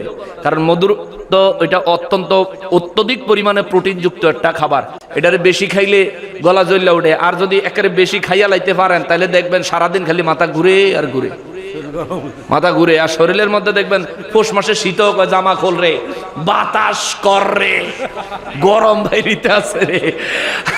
কিন্তু জান্নাতের মধু, ওই মধু হইল এমন, আহা সুবহানাল্লাহ সুবহানাল্লাহ। নবী বলেন এটা বরফের চাইতেও ঠান্ডা, এটা এত মজারে যতই খাইবা কোনোদিন শরীরে কোনো অসুবিধা হইতো না, অতৃপ্তি আসতো না, খামু না এটা কখনোই মনে চাইতো না, খাইতে মনেই চাইবো, চাইতেই থাকবো। আবার যে পেট ভরে গেছে দেখা অহনে খাইলাম না পরে খামু এমন হইতো না, তোমার যতক্ষণ মনে চাইবো ততক্ষণ খাইবা, পেট ভরার কোনো বেজাল নাই। সুবহানাল্লাহ, খালি খাইবেন যা মন চায়, যা মনে চায়, যা মনে চায়। সুবহানাল্লাহ বলেন। জান্নাতে অনেক নিয়ামত থাকবে। কুরআনুল কারীমে আরেকটা বর্ণনা আছে, আল্লাহ কয় মুত্তাকি মুমিনের সামনে দিয়ে যখন জান্নাতের ভিতরে পাখি উড়বে, ওই পাখি দেখে যদি মনে চায় এই পাখির গোশতটা জানি কেমন হবে, এই মনে চাইতে দেরি হবে, সঙ্গে সঙ্গে তার সামনে স্বর্ণের প্লেট চলে আসবে, পাখিটা আইসা তার প্লেটের উপরে বসে যাবে, সাথে সাথে পাখিটা বুনা হয়ে যাবে। অর্থাৎ আপনি যেমন খাইতে মন চায়, কাবাব খাইবেন মন চাইছে কাবাব হবে, আপনি জল দিয়া আলু দিয়া পাতলা ডডরা জল করে দুটো ভাত দিয়া খাইতে মন চাইছে, হে ডডরা জল দিয়া ভাত দিয়া ভাতের ব্যবস্থা হয়ে যাব। যেটা রোস্ট খাইতে মন চাইছে রোস্ট হয়ে যাইব, ফ্রাই খাইতে মন চাইছে ফ্রাই হয়ে যাইব। ও মুসলমান সুবহানাল্লাহ কইতেন না? এটা মুমিনের জন্য পুরস্কার। আর আপনারা মুমিন, আপনারা মুমিন, আপনারা ইমানদার, বড় সৌভাগ্যবান। রমজান আসতেছে, রোজাগুলো রাখবেন, রোজাগুলো রাখবেন, তাকওয়াবান হয়েন। আরে আল্লাহ আপনার জন্য ঘর বানায় রাখছে, এমন একটা ঘর আল্লাহ কয় আমি নিজে বানাইছি, নিজেই কইলাম, এটা খুব চমৎকার। সুবহানাল্লাহ।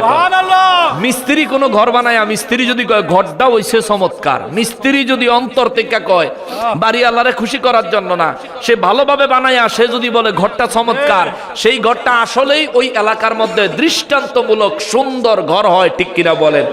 আর সেই মিস্ত্রি রব্বুল ইজ্জাত খুদ রব্বুল আলামিন কয় আমি বানাইছি, তো আমি কইছি ওয়ালা নিআমা, এই ঘরটা অবশ্যই চমৎকার। সুবহানাল্লাহ। অতএব সেই ঘরের মালিক আপনি হতে পারবেন যদি তাকওয়াবান হন। এই তাকওয়া অর্জন করতে গেলে রমজানের পবিত্রতা রক্ষা করতে হবে। রোজা রাখেন, দুপুরে মাত্র এক বেলা না খাইয়া থাকবেন।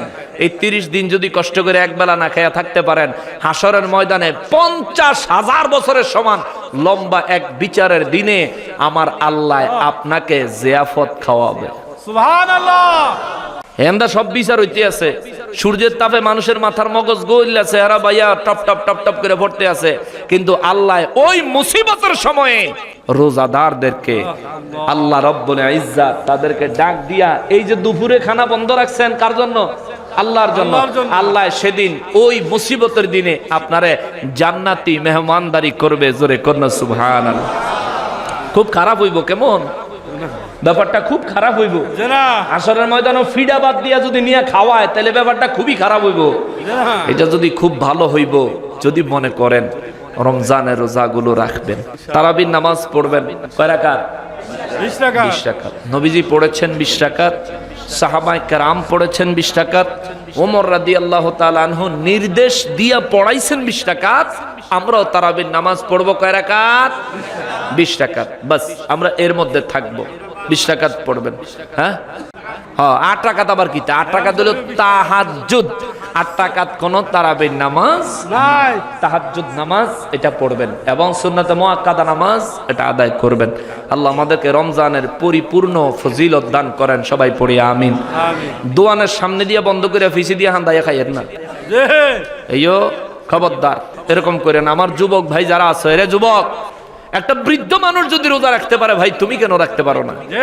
তুমি চিন্তা করতেছো যে রাখমু আটটু বুড়ো হইয়া লই, তুমি যেন বুড়ো হইবা এই গ্যারান্টি তোমারে কে দিছে ভাই? তোমার চাইতে বয়সে কম, তোমার সমবয়সী বন্ধু বান্ধব অনেকে এমনও হইতে পারে বহু লোক মরে গেছে, বহু লোকের পরপারের ডাক চলে আসছে, বহু লোক মারা গেছে, এমন হইতেও পারে। চিন্তা করে দেখো না, সে চলে গেছে, তুমি যে আরো 10 বছর বাঁচবা এমন কোনো গ্যারান্টিও তো তোমার কাছে নাই। অতএব ভাই, আমরা এখনই মৌত হইতে পারে আমার, সেই জন্য নিজেকে তৈরি করতে হবে।